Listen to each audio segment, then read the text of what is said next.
एक कहानी है जो सबको सुनानी है, जलने वालों की तो रूह भी जलानी है। और ट्रिम्फ ऑफ सर्जरी, जिसका मतलब होता है एक सर्जरी की जीत हुई। आखिर किसका सर्जरी हुआ? एक कुत्ते का सर्जरी हुआ। आखिर उसका सर्जरी क्यों हुआ, कैसे हुआ, ये सब चीज हम स्टोरी में जानेंगे, तो वीडियो को ध्यान से पूरे एंड तक अच्छे से देखना। स्टोरी में 3 मेन कैरेक्टर है। सबसे पहला एक कुत्ता जिसका नाम ट्रिकी है, दूसरा उसकी मालकिन जिसका नाम मिसेस पंफ्रे है, और तीसरा कैरेक्टर जो है ना वो एक डॉक्टर है, बेसिकली सर्जन है, कुत्तों लोगों का या फिर मतलब जानवरों का डॉक्टर सर्जन है, जिनका नाम है डॉक्टर हैरियट। एक दिन डॉक्टर हैरियट अपनी कार से कहीं जा रहे होते हैं, तभी उन्हें रास्ते में ट्रिकी मतलब वो डॉग दिखाई देता है जो कि अपने मालकिन के साथ खड़ा था। हेलो, मैं हूं डॉक्टर हैरियट। जब मैं ट्रिकी को देखता हूं ना तो मैं बहुत ज्यादा शॉक हो जाता हूं, क्योंकि ट्रिकी बिल्कुल एक ब्लॉटेड सॉसेज की तरह दिख रहा था। मतलब वो बहुत ज्यादा मोटा हो गया था। उसके चारों पैर चारों डायरेक्शन में फैले हुए थे। उसके जो आंख थे ना वो बहुत ज्यादा रेड हो गए थे। ऐसा लग रहा था कि उसके आंखों में पूरा रेड ब्लड भरा हुआ हो। ट्रिकी यानी उस डॉग का जो टंग था ना वो बाहर निकला हुआ था और उसके आंखों से बार बार लगातार पानी गिरे जा रहे थे। हेलो, मैं हूं मिसेस पंफ्रे। डॉक्टर हैरियट, देखिए ट्रिकी कितना वीक लग रहा है। ऐसा लग रहा है जैसे इसके अंदर एनर्जी बची ही नहीं है। मुझे तो लगता है ट्रिकी मैल न्यूट्रिशन का शिकार हो गया है, इसलिए मैं ट्रिकी को एक्स्ट्रा फूड भी देने लगी हूँ। ज्यादा कुछ नहीं, बस मैं एक्स्ट्रा में से मैल्ट दे देती हूँ, अ बाउल ऑफ हॉर्लिक्स हर रात को दे देती हूँ, और कॉड लिवर ऑयल दे देती हूँ, बस रोज। अच्छा, और जो मैंने आपको इसे स्वीट्स देने से मना किया था, क्या आपने स्वीट्स देना बंद किया? ओह हाँ, मैंने बंद तो किया था, लेकिन ट्रिकी को चॉकलेट और क्रीम केक्स बहुत ज्यादा पसंद है। ऊपर से ये काफी वीक भी लग रहा था ना, इसलिए मैं वापस देने लगी।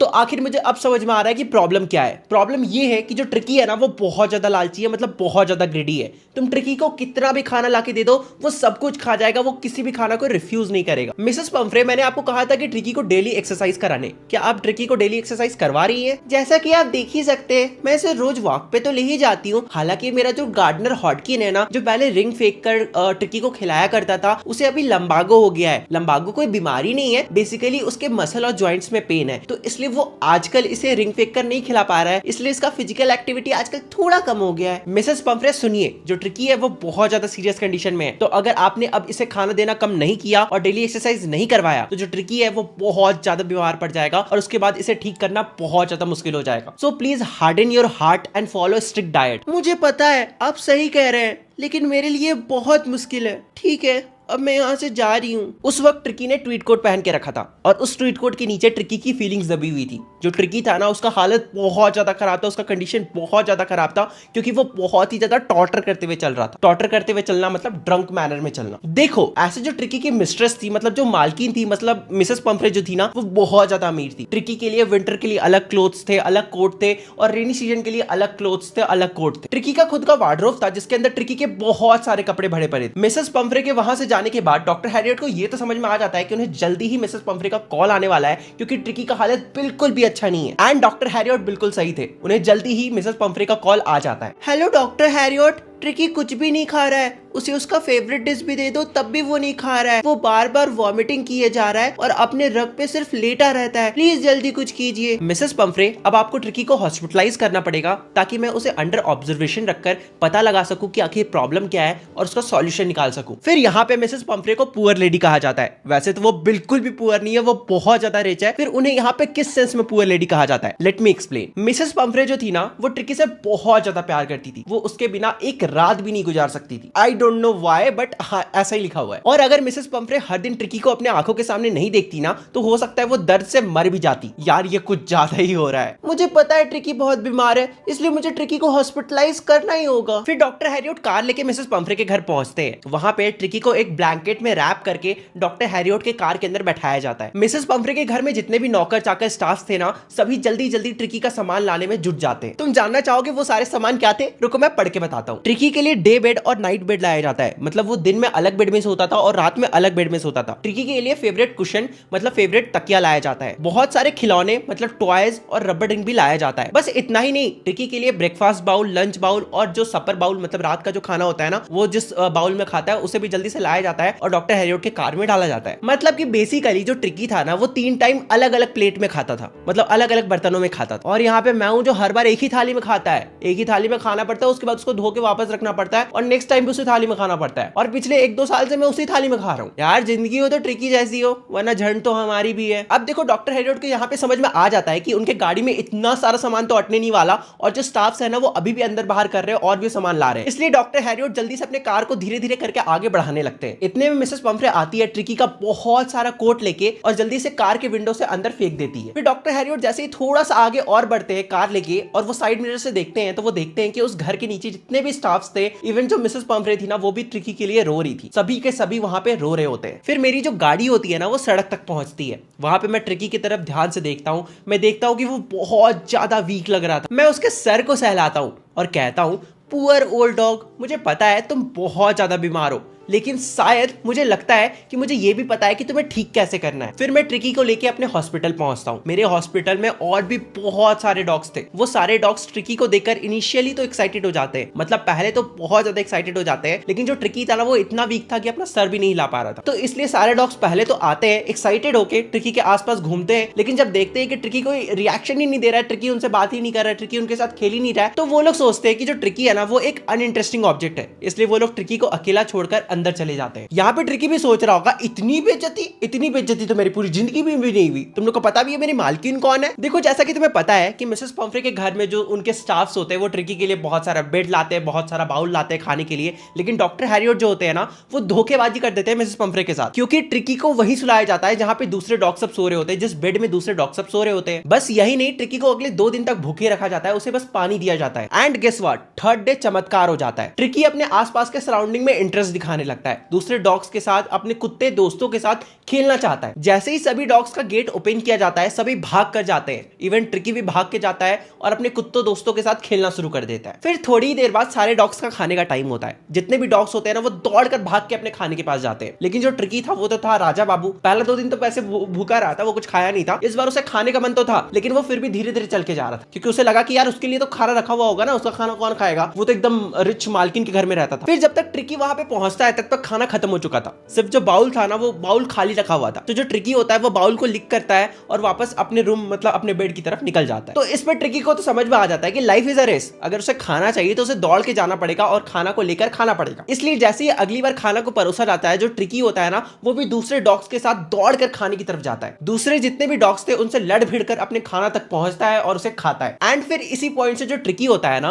वो जल्दी जल्दी रिकवर होना चालू कर देता है, मतलब वो जल्दी जल्दी ठीक होने लगता है। ट्रिकी जो होता है ना वो वहां के डॉग गैंग का मेंबर बन जाता है, वो एकदम टाइगर की तरह लड़ भिड़ कर खाना भी सीख जाता है। एंड यहाँ पे हमें ये चीज समझ में आ रहा है ना कि जो ट्रिकी है ना उसे कोई भी तरह का मेडिसिन नहीं दिया गया था, क्योंकि ट्रिकी को जो प्रॉब्लम था ना वो किसी मेडिसिन से क्योर ही नहीं हो सकता था, क्योंकि ट्रिकी को जो प्रॉब्लम था वो यहाँ से था। अरे ये नहीं कह रहा कि ट्रिकी मेंटल था, ट्रिकी मेंटल नहीं था, लेकिन उसे कुछ ज्यादा ही लुलू पुचू किया जा रहा था। एंड इतनी ज्यादा लुलू पुचू की वजह से वो बहुत ज्यादा बदमाश हो गया था, वो बहुत ज्यादा खाना खाने लगा था, वो कुछ भी खा लेता था, उसे जो भी दिया जाता था वो सब खा लेता था, और उसके बाद वो बीमार पड़ गया था। मिसेस पंफ्रे मुझे डेली कॉल करके बहुत परेशान करती है। वो रोज पूछती है कि ट्रिकी का पिल्लो कवर चेंज हो रहा है या फिर नहीं, ट्रिकी को वेदर के अकॉर्डिंग ड्रेस या फिर उसका जो कोट है वो पहनाया जा रहा है या नहीं, वगैरह वगैरह बहुत सारे क्वेश्चन। मैं तो उन्हें बस इतना ही कहता हूँ कि ट्रिकी आउट ऑफ डेंजर है और जल्दी जल्दी रिकवर हो रहा है। हालांकि अगर मैं सच कहूँ ना तो मैं ट्रिकी को एज अ गेस्ट रखकर बिल्कुल भी परेशान नहीं हूँ। एक पल के लिए तो मेरे दिमाग में आता है कि क्यों ना ट्रिकी को परमानेंट गेस्ट बना लिया जाए। तुम्हें पता है क्यों? क्योंकि जो ट्रिकी की मालकिन है मिसेस पंफ्रे है,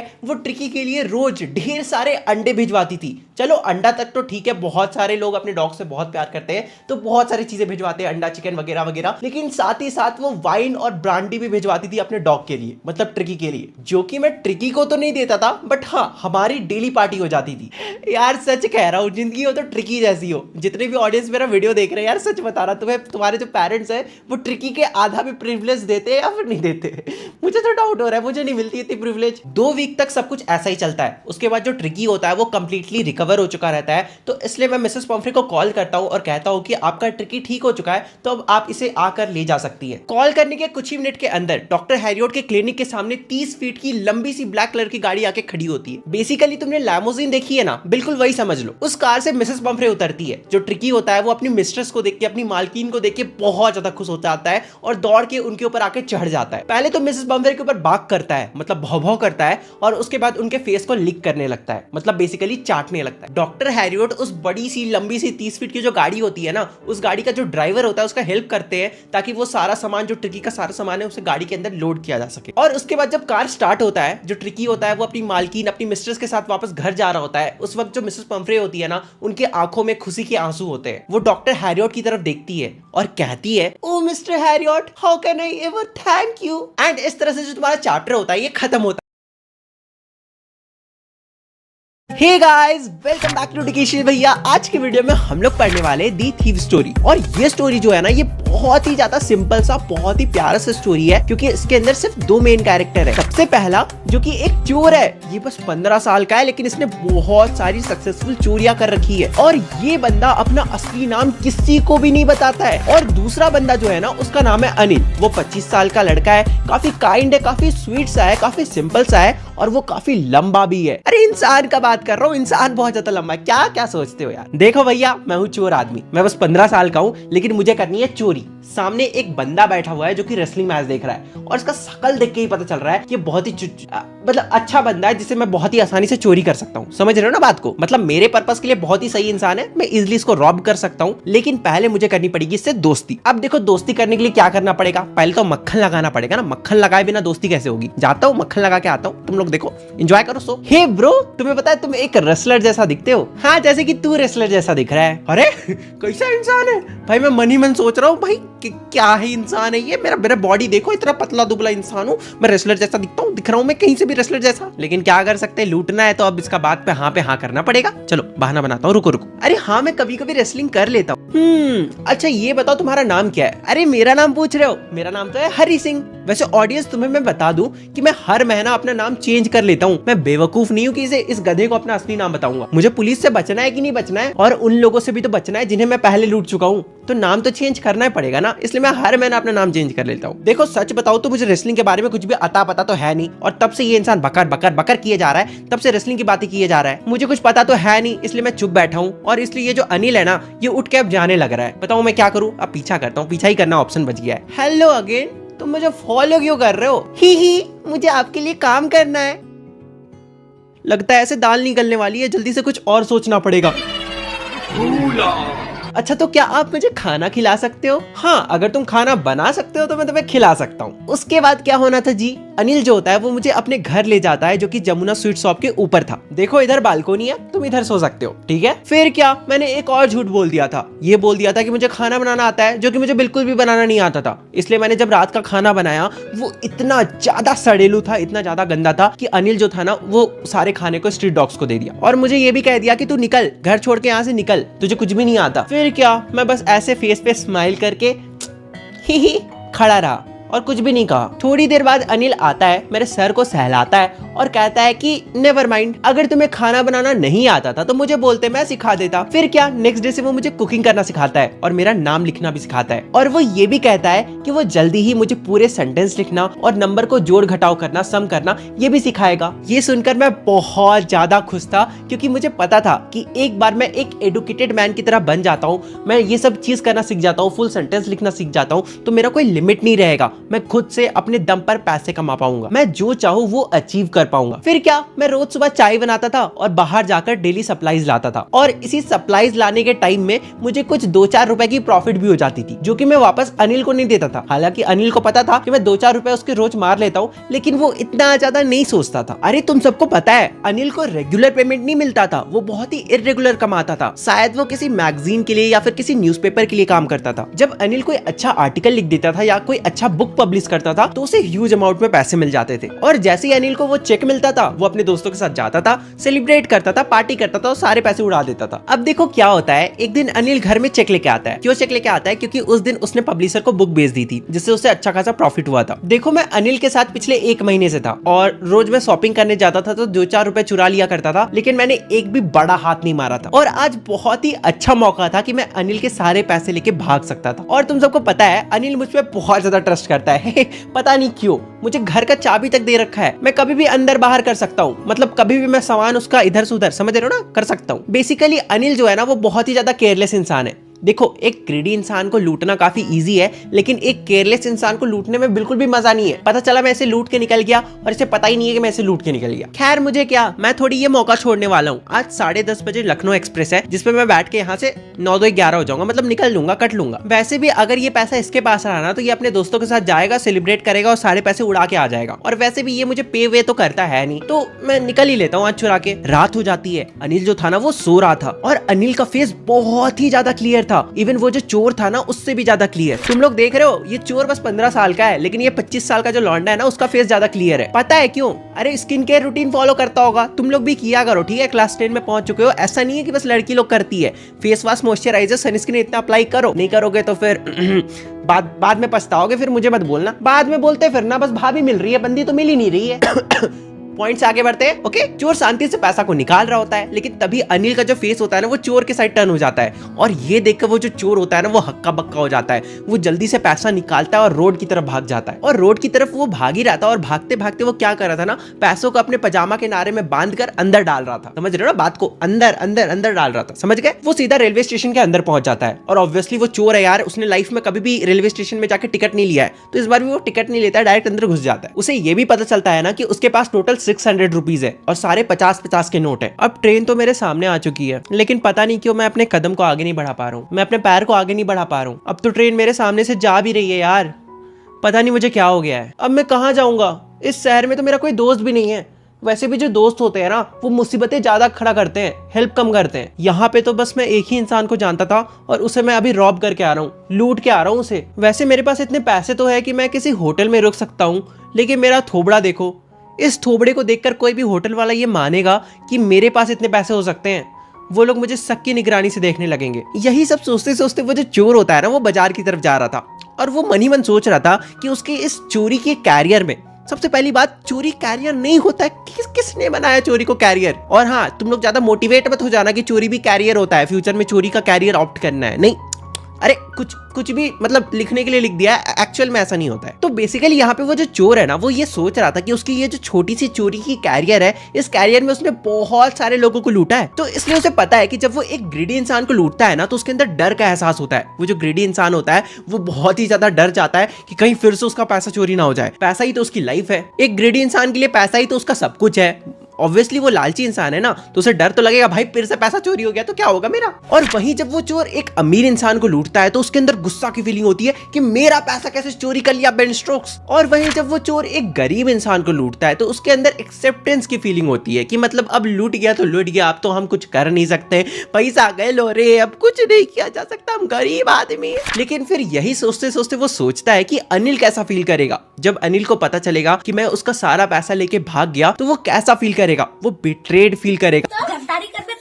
उसे लगेगा कि उसे धोखा दिया गया है। बेसिकली अनिल के अंदर सैडनेस की फीलिंग होगी। अनिल के अंदर जो फीलिंग होगी ना वो डिफरेंट होगी एक अमीर इंसान से, एक ग्रीडी इंसान से, या फिर एक गरीब इंसान से। और वो चोर ये भी सोचता है कि आज तक उसके ऊपर किसी ने भी इतना भरोसा नहीं किया था जितना अनिल ने उसके ऊपर किया था। तो यही सब बातें सोचते सोचते वो जो चोर होता है वो मैदान की तरफ चलते चलते जा रहा था। मैं चलते चलते एक मैदान तक पहुंचता हूँ जिसमें बेंच लगा हुआ था। नवंबर का महीना था, बहुत ज़्यादा ठंडी थी, लेकिन इतना कम था कि तभी बारिश शुरू हो जाती है। मेरा शर्ट, इवन की पजामा पूरी तरह से भीग जाता है और मेरे बॉडी में चिपक जाता है। तुम इमेजिन कर ही सकते हो सीन। इवन की जो नोट होते हैं, जो पैसे होते हैं, वो भी भीग जाते हैं। इसलिए मैं वहां से उठकर जाता हूँ और बाजार में एक क्लॉक टावर था, उस क्लॉक टावर के नीचे जाके बैठ जाता हूँ। उस वक्त एग्जैक्टली 12 बज रहा था। मैं सोचता हूँ कि ये पैसा अगर अभी अनिल के पास होता तो क्या होता। मैं सुबह उठता, अनिल मुझे 2-3 रुपए देता और कहता कि जाओ जाके सिनेमा में मूवी देख के आ जाओ। लेकिन अब तो सारे पैसे मेरे पास है, ना ही मुझे कुकिंग करना पड़ेगा, ना ही रोज बाजार जाके सामान लाना पड़ेगा। अब मैं आराम से इन पैसों से कुछ दिन तो अच्छे से लाइफ बिता सकता हूँ। अब तो मुझे सेंटेंस भी नहीं लिखना पड़ेगा। अरे ये मैंने क्या कर दिया?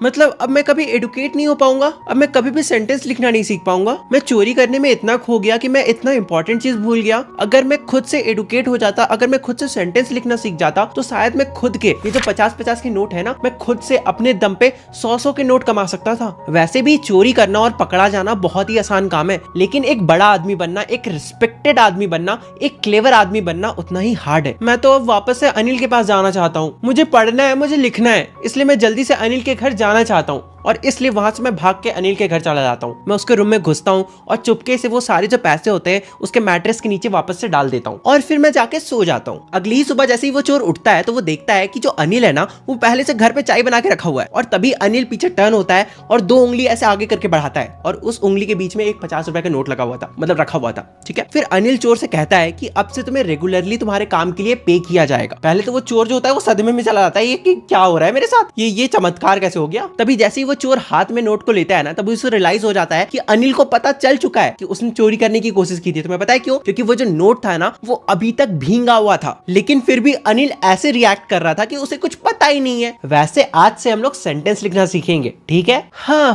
फाइनली इस बार मुझे स्माइल करते हुए बिल्कुल भी एफर्ट नहीं डालना पड़ रहा है। शायद अब मैं एक अच्छा इंसान बन गया हूँ, है ना? बताओ तुम लोग कमेंट सेक्शन में। और ऐसे ही तुम्हारा ये जो प्यारा सा चैप्टर है ये खत्म होता है। वैसे मैं चोर वाले शकल के साथ क्यों बोल रहा हूँ, मुझे क्या, मैं बार बार कपड़े नहीं चेंज करने वाला, जाके ऐसे ही आउटरो सुन लो। तो इस तरह से तुम्हारा ये जो प्यारा सा चैप्टर है ये खत्म होता है।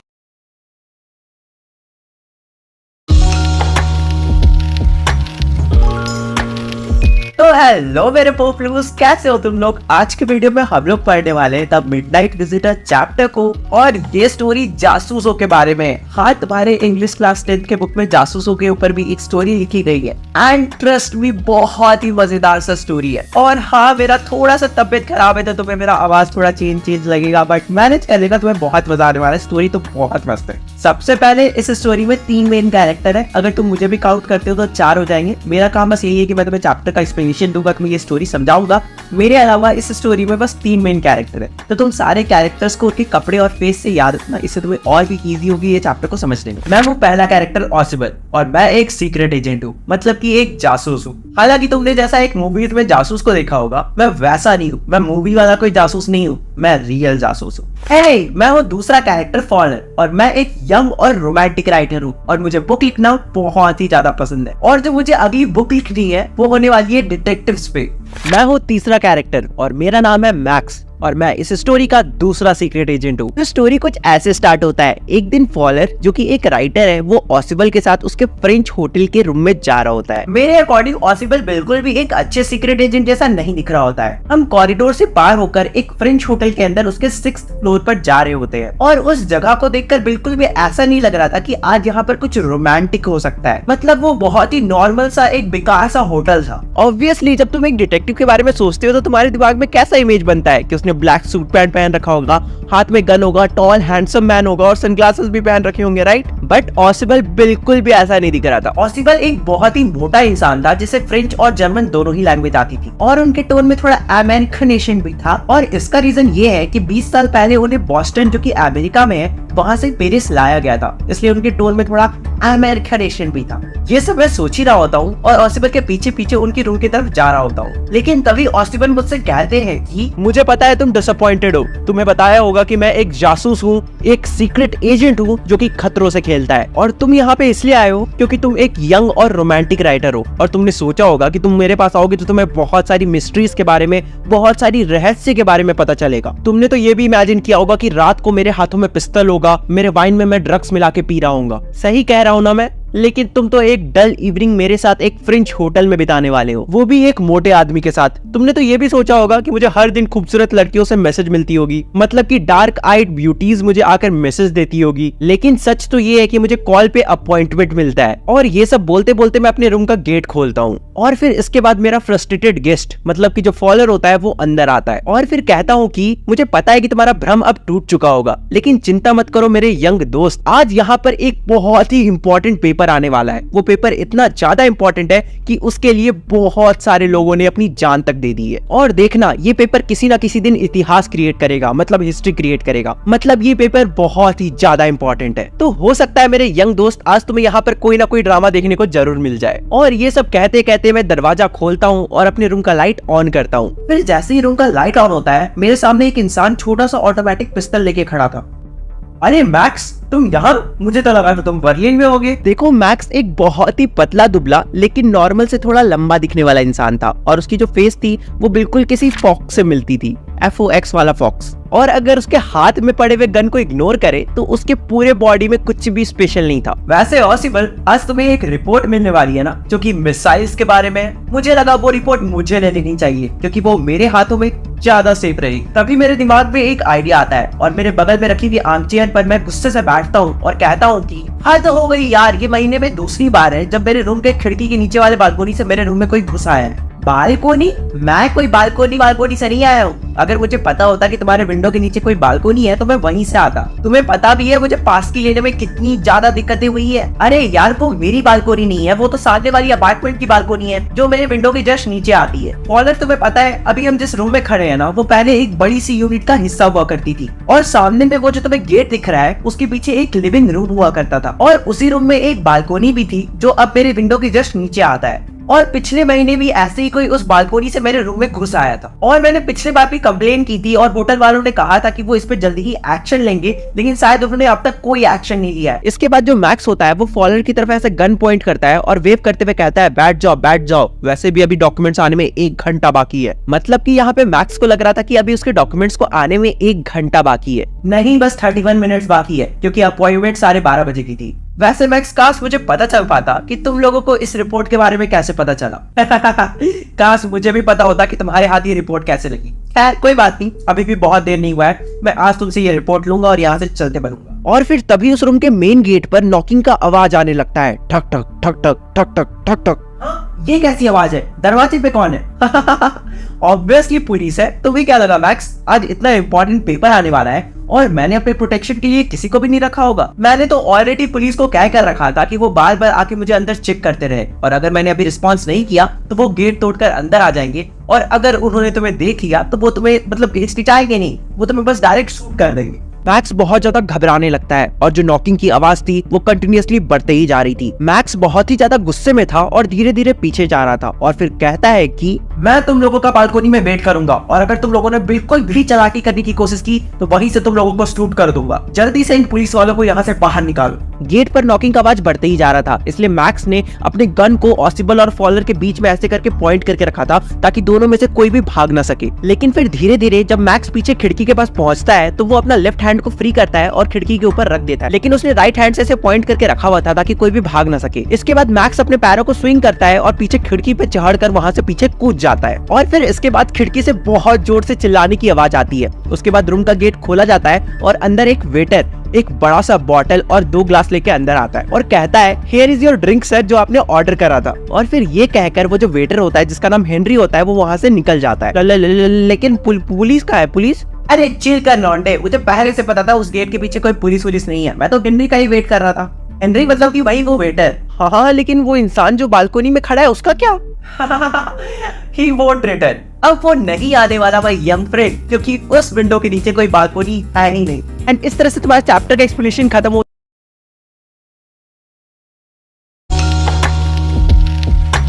Hello everyone, welcome back to education भैया। आज के वीडियो में हम लोग पढ़ने वाले हैं a question of trust chapter को, जिसे लिखा है विक्टर कैनिन ने। तो ये कहानी कुछ ऐसे स्टार्ट होती है। हॉरेस डेनबाई नाम का एक इंसान था जो कि 50 साल का था, अनमैरिड था, काफी अच्छा इंसान था और एक ऑनेस्ट सिटीजन भी था। हॉरेंस के साथ एक हाउसकीपर रहता था जो उसकी हेल्थ की बहुत फिक्र करता था। हॉरेंस काफी खुशमिजाज किस्म का व्यक्ति था, वो सभी से अच्छे से बात करता था। बस प्रॉब्लम एक ही थी कि उसे समर में कभी कभी हे फीवर्स के अटैक आ जाया करते थे। मैं तुम्हें बता दूं, अगर किसी इंसान को हे फीवर का अटैक आ रहा है ना, इसका मतलब उसे बार बार छींक आएगी किसी प्लांट, पौधे या फिर फ्लावर की वजह से। हॉरेंस का लॉक एंड की का बिजनेस था, मतलब ताला चाबी बनाने का बिजनेस था, जिसमें 2 हेल्पर उसकी मदद किया करते थे। ये सब सुनकर तुम्हें लग रहा होगा कि हॉरेंस काफी अच्छा इंसान होगा, काफी रिस्पेक्टफुल इंसान होगा और काफी ऑनेस्ट इंसान होगा, है ना? तो हाँ, तुम काफी हद तक सही हो। हॉरेंस काफी अच्छा इंसान था, रिस्पेक्टफुल भी था, लेकिन ऑनेस्ट, पूरा ऑनेस्ट बिल्कुल भी नहीं। और ऐसा इसलिए क्योंकि आज से 15 साल पहले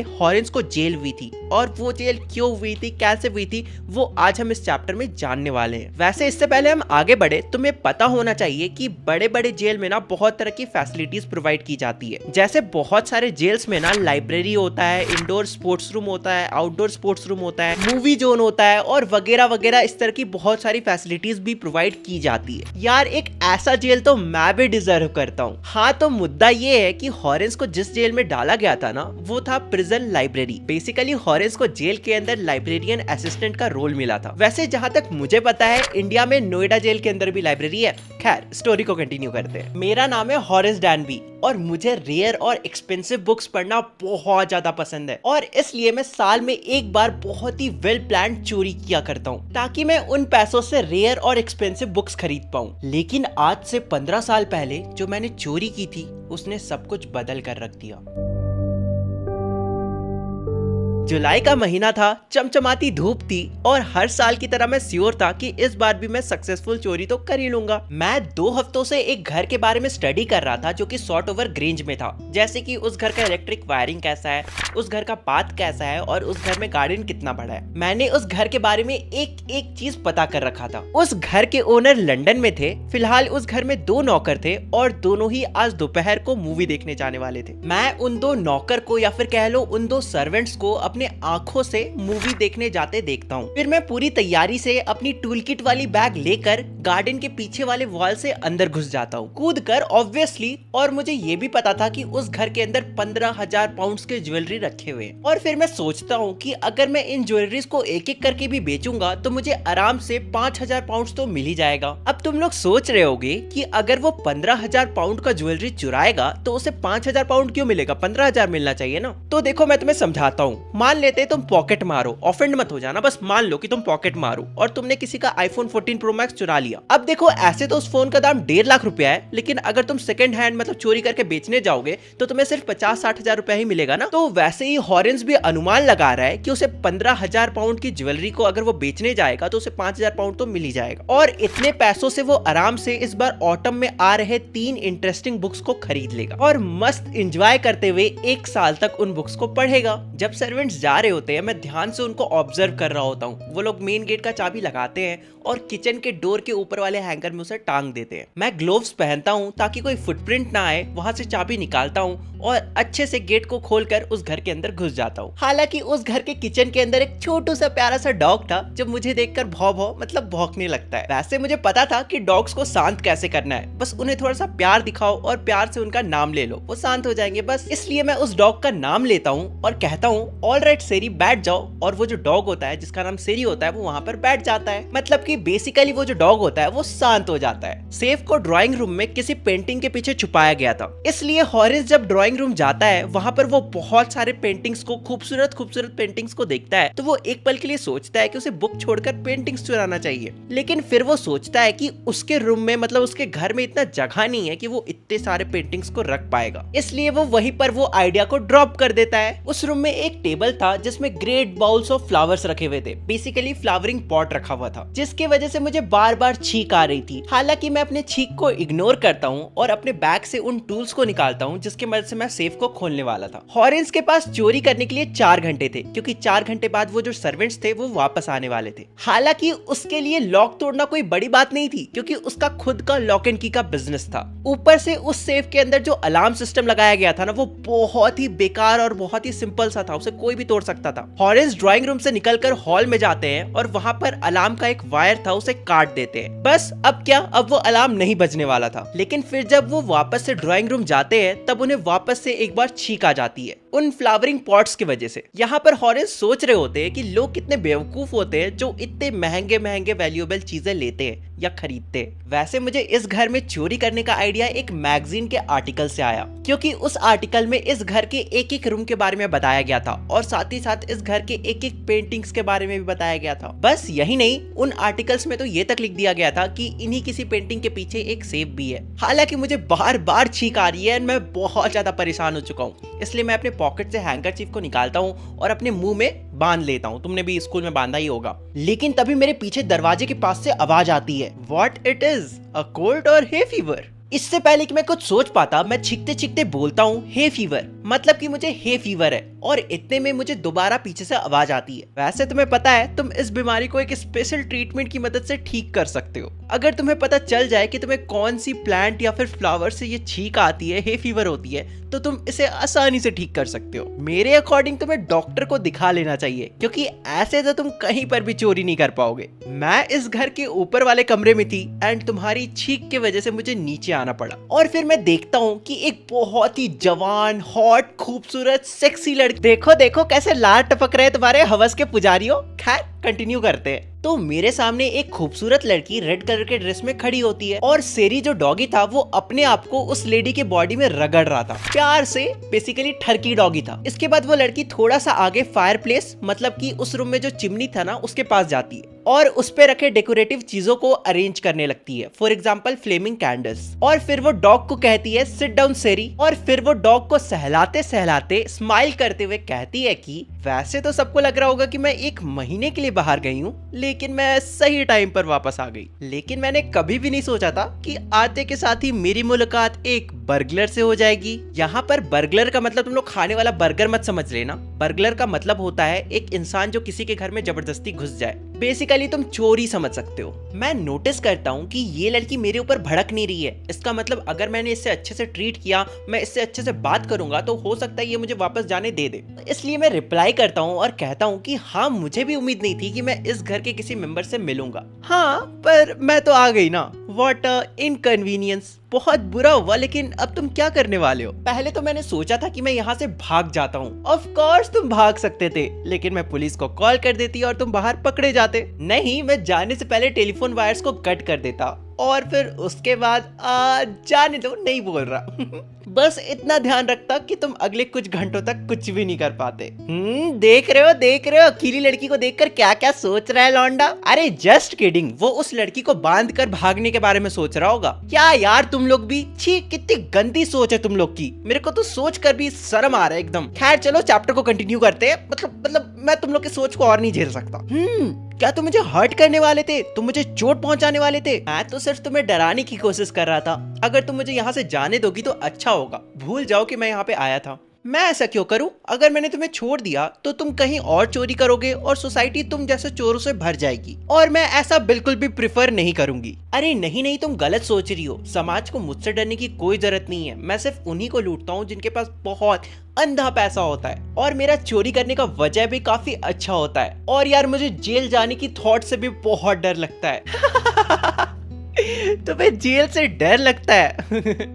ले पता नहीं मुझे गलत इंसान इतने ज्यादा पसंद क्यों आ जाते हैं। इसके बाद वो लड़की टेबल पे रखे सिल्वर बॉक्स से एक सिगरेट निकालती है और मुंह में ले लेती है, और फिर इसके बाद हॉरेंस उस लड़की को पटाने के लिए अपने घुटनों पर बैठता है, लाइटर अपने पॉकेट से निकालता है और ग्लोव्स को उतार कर ऐसे लाइटर को आगे करता है जलाने के लिए, और फिर कहता है क्या अब तुम मुझे जाने दोगी? हाँ क्यों नहीं, अगर तुम मेरा एक काम कर दो तो तुम जा सकते हो। हाँ कहो ना, तुम जो बोलोगी मैं वो करूंगा। तो देखो बात कुछ ऐसा है ना कि लंदन जाने से पहले मैंने अपने हस्बैंड को प्रॉमिस करा था कि मैं सेफ में रखे सारे ज्वेलरीज को बैंक में रखवा दूंगी, पर मैं भूल गई और आज मुझे वो पार्टी में भी पहन कर जाना है। प्लीज क्या तुम खोल दोगे सेफ को? अरे बस इतनी सी बात, आप वो मुझ पर छोड़ दीजिए। मैं इस सेफ को 1 घंटे के अंदर खोल दूंगा। हाँ बस मुझे इस सेफ को तोड़ना पड़ेगा। हाँ कोई दिक्कत नहीं है, मेरे हस्बैंड 1 महीने बाद आएंगे और तब तक मैं इसे बनवा लूंगी। 1 घंटे के अंदर हॉरेंस उस सेफ को तोड़ता है और उसके अंदर रखी सारी ज्वेलरीज उस लड़की को दे देता है और वहाँ से फिर निकल जाता है। उसके बाद 2 दिन तक उसे चोरी का ख्याल भी नहीं आता है, लेकिन 3rd डे वो सोच रहा होता है कि मार्केट में आएगी, अगर उसे नई बुक्स लेनी है तो उसके लिए उसे कहीं ना कहीं चोरी तो करनी पड़ेगी। लेकिन इससे पहले कि वो कहीं और चोरी करने का प्लान बना पाता, उसी दोपहर को, उसी दिन आफ्टरनून को उसे पुलिस पकड़कर ले जाती है। और पुलिस उसे इसलिए पकड़ के ले जाती है क्योंकि पुलिस को लगता है कि उसने सॉर्ट ओवर ग्रेड में सारी ज्वेलरीज की चोरी की है। अब तुम लोग सोच रहे होगे कि उसने तो ज्वेलरीज चुराया नहीं, उसने तो सारे ज्वेलरीज को निकालकर उस लड़की को दे दिया, और वो लड़की तो उस घर की ओनर थी ना। तो देखो मेरे दोस्त, यहाँ पर बहुत बड़ा ट्विस्ट है। वो जो लड़की थी ना, वो उस घर की ओनर नहीं थी, वो आई भी दूसरी चोर थी जो सेम डे उसी घर में चोरी करने वाली थी जिस दिन हॉरेंस डैड भाई उस घर में चोरी करने आया था। तो इसलिए जब उस लड़की ने हॉरेंस को वहाँ पर देखा तो उसने सोचा कि क्यों ना इसे चारा बना लिया जाए। और क्योंकि हॉरेंस ने उस लड़की को पटाने के लिए अपने ग्लोव्स को खोलकर उस लड़की का सिगरेट को लाइटन अप किया और फिर उस लड़की को उस घर का ओनर समझकर अपने नेकेड हैंड से मतलब बिना ग्लव्स पहने उस तिजोरी को खोला। उसकी वजह से हॉरेंस की फिंगरप्रिंट पूरी तिजोरी में और पूरी रूम में आ गई। हॉरेंस ने पुलिस को पूरी स्टोरी बताई लेकिन कोई भी उसकी बात को मानने को तैयार ही नहीं था। और एक्चुअल में जो उस घर की ओनर थी ना, वो एक्चुअली में एक 60 साल की ग्रे हेयर वाली बुढ़ी थी। और फिर इसके बाद से हॉरेंस उस जेल में असिस्टेंट लाइब्रेरियन है और हमेशा से वो उस लड़की के बारे में ही सोचते रहता है। और फिर इसके बाद अगर कोई भी हॉरेंस के सामने आकर चोर चोर मोसेरा पे वाला डायलॉग बोलता है तो उसे बहुत गुस्सा आता है। वो सोचता है घंटा चोरों में कोड ऑफ कंडक्ट जैसा कोई चीज नहीं होता, क्योंकि अगर चोरों में कोड ऑफ कंडक्ट जैसा कोई चीज होता तो वो जो लड़की होती वो उसे उल्लू बनाकर नहीं भागती। और इस तरह से ये जो तुम्हारा प्यारा सा मस्त सा चैप्टर है वो खत्म होता है। Hello everyone, welcome back to education भैया। आज के वीडियो में हम लोग पढ़ने वाले हैं फुटप्रिंट्स विदाउट फीट चैप्टर को। और ये कहानी एक साइंटिस्ट के बारे में है जिसका नाम था ग्रिफिन, और वो इस डिस्कवरी पे काम कर रहा था कि कैसे ह्यूमन बॉडी इनविजिबल हो सकता है। और एक दिन ये साइंटिस्ट जो होता है ग्रिफिन, ये एक ऐसा मेडिसिन का खोज कर लेता है जिससे ह्यूमन बॉडी इनविजिबल हो सकता है। लेकिन फिर ये साइंटिस्ट इन शक्तियों का अच्छे कामों में इस्तेमाल करता है या बुरे कामों में, ये हम स्टोरी में जानेंगे। वैसे तुम लोगों का नहीं पता, लेकिन मैं बिल्कुल भी अच्छा आदमी नहीं हूँ। अगर मुझे ये शक्तियां मिल जाती तो मैं बता भी नहीं सकता मैं क्या क्या करता। वैसे तुम लोग सोचने की कोशिश भी मत करो, तुम लोग सोच भी नहीं पाओगे। खैर, अगर इनविजिबल होने की शक्ति तुम सबको मिल जाए तो तुम सब क्या करोगे ये तुम कमेंट सेक्शन में लिखकर बता सकते हो। वैसे इस चैनल में जो कोई भी नया है तो जल्दी से सब्सक्राइब कर दो। अगर जितने व्यूज है इस वीडियो में उतने लोग सब्सक्राइब कर देंगे तो एक साल के अंदर ही मेरे 1 मिलियन हो जाएंगे, और मुझे 1 मिलियन जल्दी से जल्दी अचीव करना है। बाकी तुम सबकी मर्जी। चलो अब चैप्टर का एक्सप्लेनेशन स्टार्ट करते हैं। तुम लोग अपने फुटप्रिंट्स विदाउट फीट वाले चैप्टर को खोल लो और अब चलो हम लोग स्टार्ट करते हैं इस चैप्टर को। तो ये कहानी कुछ ऐसे स्टार्ट होता है। 2 बच्चों को पैरों के निशान दिखते हैं जो अपने आप बनते हुए जा रहे थे, और ये देखकर वो जो बच्चे होते हैं वो बहुत ज्यादा शॉक्ड हो जाते हैं और उस फुटप्रिंट्स का पीछा करने लगते हैं। लेकिन फिर धीरे धीरे वो जो निशान होता है, वो जो फुटप्रिंट्स बनते हुए जा रहे थे, वो अचानक से गायब होने लगता है। तो यहाँ पे सबसे बड़ा सवाल ये था कि आखिर वो निशान थे किसके, और वो इंसान दिखाई क्यों नहीं दे रहा था, और इससे भी इम्पोर्टेंट वो इंसान इस वक्त लंदन में क्या कर रहा था। देखो, ऑब्वियस सी बात है, वो इंसान कोई और नहीं बल्कि ग्रिफिन था जिसने इनविजिबल होने का पोशन पी लिया था। जिसके बाद जो ग्रिफिन था ना, वो बिल्कुल एक ग्लास सीड जैसा बन गया था। मतलब वो इनविजिबल तो हो गया था लेकिन वो गायब नहीं हुआ था। इसका मतलब भले ही तुम ग्रिफिन को देख नहीं सकते हो लेकिन तुम उसे टच कर सकते हो, क्योंकि वो हार्ड है। क्योंकि ग्रिफिन जो है ना, वो वहाँ पे प्रेजेंट तो है, मतलब तुम उसके बॉडी को टच तो कर सकते हो लेकिन तुम उसे देख नहीं सकते हो। और रही बात कि वो लंदन में क्या कर रहा था, तो बात कुछ ऐसा है ना कि ग्रिफिन का अपने लैंडलॉर्ड से बिल्कुल भी नहीं पड़ता था, और ग्रिफिन का जो लैंडलॉर्ड था ना, वो ग्रिफिन को बार बार भगाने की कोशिश भी क्या करता था। इसलिए जो ग्रिफिन होता है वो सबसे पहले इनविजिबल होने का पोशन पीने के बाद अपने लैंडलॉर्ड के घर को ही जला देता है, मतलब उसके घर में ही आग लगा देता है। ये सबसे हमें ये पता चलता है कि जो ग्रिफिन था ना, वो बिल्कुल एक लॉलेस इंसान था, उसे कानून से कुछ भी फर्क नहीं पड़ता था। लेकिन यहाँ पे तुम लोग खुद सोचो, अगर जो ग्रिफिन है वो अपने लैंडलॉर्ड के घर में आग लगाएगा तो खुद उसका घर भी तो जल जाएगा, क्योंकि वो अपने लैंडलॉर्ड के घर में ही रहता था। ऑब्वियस सी बात है, रेंट में। तो इसका मतलब यहाँ पे जो ग्रिफिन था वो हो गया था होमलेस, अब उसका कोई घर नहीं था। अब देखो, जो ग्रिफिन था वो अपने लैंडलॉर्ड के घर में आग लगाता है, उसके बाद भागने लगता है। लेकिन अगर वो कपड़ों में भागता तो सभी लोग उसे देख लेते, क्योंकि जैसा कि मैंने तुम्हें पहले भी बताया, जो ग्रिफिन था, ग्रिफिन का बॉडी इनविजिबल था, उसके कपड़े तो इनविजिबल नहीं हो जाएंगे ना। अगर वो अपने बॉडी के ऊपर कपड़े डाला रहेगा तो उसका कपड़ा तो दिखेगा ही। तो इसलिए जो ग्रिफिन होता है वो वहां पे नंगा हो जाता है, मतलब अपने सारे कपड़े को खोल देता है। लेकिन देखो, मिड विंटर्स का टाइम था और वो जगह कोई और नहीं बल्कि लंदन था। और तुम्हें अगर नहीं पता तो मिड विंटर्स के टाइम में लंदन में बर्फ गिरती है, और ऊपर से हमारे जो ग्रिफिन भैया है वो है होमलेस और ऊपर से नंगे। तो ऑब्वियस सी बात है, उन्हें ठंडा तो लगेगा ही ना। इनविजिबल है, इसका मतलब ये तो नहीं उनके अंदर सुपर पावर आ गया कि उन्हें ठंडा नहीं लगेगा। तो इसलिए हमारे जो ग्रिफिन भैया होते हैं वो दौड़कर एक स्टोर के अंदर जा रहे होते हैं, और तभी वो जो 2 बच्चे होते हैं वो उनके फुटप्रिंट्स के निशान को देखते हैं। ऑब्वियसली तुम्हें याद ही होगा, जब मैंने तुम्हें ये चैप्टर को एक्सप्लेन करना स्टार्ट करा था तभी मैंने तुम्हें बताया था कि 2 बच्चे फुटप्रिंट्स बनते हुए देखते हैं। तो यहाँ पे वो 2 बच्चे यही हैं। ओके, देखो, जो ग्रिफिन होता है ना, वो सक्सेसफुली मॉल के अंदर घुस जाता है, और मिडनाइट का वक्त था तो वो जो मॉल था वो भी बंद होने वाला था। इसलिए जब ग्रिफिन मॉल के अंदर घुसता है उसके कुछ ही देर बाद वो जो मॉल होता है वो बंद हो जाता है। जैसे ही मॉल बंद होता है, हमारे जो ग्रिफिन भैया होते हैं मॉल के बहुत सारे गर्म कपड़ों को ट्राई करते हैं और अपने फेवरेट उन उन कपड़ों में से अपने फेवरेट कपड़ों को उठाते हैं और उसे पहन लेते हैं। और फिर इसके बाद हमारे जो ग्रिफिन भैया होते हैं वो मॉल के अंदर बहुत सारा फ्री का खाना भी खाते हैं। ऑब्वियसली बात है, तुम्हें पता ही होगा कि बड़े बड़े मॉल्स में बर्गर किंग, KFC वगैरह तो होता ही है। ऊपर से वो तो लंदन है, वहां पे तो और भी ज्यादा होते होंगे। ग्रिफिन भैया मस्त किचन में जाते हैं और वहां से कोल्ड मीट, कॉफी, स्वीट्स और वाइन पीकर सो जाते हैं। लेकिन हमारे जो ग्रिफिन भैया होते हैं ना, वो टाइम पर उठ नहीं पाते हैं। जब उनका नींद खुलता है तब उन्हें रियलाइज होता है कि 2 असिस्टेंट उसके तरफ बढ़ते हुए आ रहे हैं। ग्रिफिन भैया उन 2 असिस्टेंट को अपनी तरफ आते देख बहुत ज्यादा डर जाते हैं और पैनिक करने लगते हैं। और फिर से वही होता है, हमारे जो ग्रिफिन भैया होते हैं वो वहां से भागने लगते हैं और उन्होंने जो भी कपड़ा पहना हुआ था ना, गर्म कपड़े उन्होंने रात भर चूज करा था, तो उन सारे कपड़ों को वो एक एक करके फेंकने लगते हैं ताकि वो वापस से इनविजिबल हो सके। और फिर वापस से हमारे जो ग्रिफिन भैया होते हैं वो नंगे हो जाते हैं, लेकिन हाँ, वो सक्सेसफुली वहां से भाग जाते हैं। इसके बाद हमारे ग्रिफिन भैया पहुंचते हैं डूरीलैंड। इस नाम को याद रखना, एग्जाम में आ भी सकता है। और यहाँ पे वो एक थिएट्रिकल कंपनी के अंदर घुस जाते हैं। थिएट्रिकल कंपनी मतलब नाटक कंपनी। और वहां से हमारे जो ग्रिफिन भैया होते हैं वो कपड़े उठाते हैं, अपने फोरहेड के लिए बैंडेजेस उठाते हैं, फेक नोज उठाते हैं। फेक नोज मतलब नकली नाक। साथ ही साथ वो लार्ज हैट और बिग बूसी विस्कर्स भी उठा लेते हैं और सभी को अच्छे से पहन लेते हैं, अच्छे से ड्रेस्ड अप हो जाते हैं ताकि वो इनविजिबल होने के बावजूद अच्छे से दिख पाए। देखो ऑब्वियस सी बात है, अगर ग्रिफिन भैया बस नॉर्मल कपड़े पहन के रोड पे घूमने लगेंगे तो भी उनका सर तो नहीं दिखेगा ना, उनका फेस तो नहीं दिखेगा, तो सबको डर लगने लगा कि कौन भूत आ गया। तो इसलिए हमारे जो ग्रिफिन भैया है उन्हें अपने चेहरे को भी तो ढकना था, इसलिए वो इन सारी चीजों को भी उठाते हैं, जैसे कि बैंडेजेस, फेक नोज और काला चश्मा, बिग बूसी विस्कर्स मतलब बड़ी सी मूछे गोल वाली। इसके बाद जब ग्रिफिन भैया उस शॉप से निकल रहे होते हैं तो निकलने से पहले सबसे पहले वो शॉपकीपर पे पीछे से हमला कर देते हैं ताकि वो बेहोश हो जाए। और वो शॉपकीपर बेहोश हो भी जाता है। उसके बाद जो ग्रिफिन भैया होते हैं वो उस शॉपकीपर के पास जितना भी पैसा था सभी पैसों को उठा लेते हैं और रख लेते हैं। और फिर ग्रिफिन भैया वहां से सीधा भागकर सबसे पहले एक ट्रेन को पकड़ते हैं जो कि जिपिंग जाने वाला था। जिन्हें नहीं पता, जिपिंग एक विलेज का नाम है। ओके, इसके बाद जो हमारे ग्रिफिन भैया होते हैं वो सबसे पहले जिपिंग पहुंचकर 2 रूम को बुक करते हैं होटल लोकल इन में। अब देखो यहाँ से ध्यान से सुनना, जब ग्रिफिन भैया उस होटल के पास पहुंचते हैं, होटल के अंदर पहुंचते हैं, उस होटल की ओनर की जो वाइफ थी जिनका नाम था मिसेस हॉल, उन्हें ग्रिफिन का बिहेवियर कुछ खास अच्छा नहीं लगता है, मतलब काफी अजीब सा लगता है। और ऐसा उन्हें क्यों लगता है, यहाँ पे ध्यान से सुनना, एग्जाम में यहाँ से आने की बहुत ज्यादा चांसेस है। ग्रिफिन का अपीयरेंस बहुत अजीब था। आई मीन कौन इंसान हर वक्त काला चश्मा और हैट पहने रहेगा, ऊपर से सर में बैंडेज लपेटे।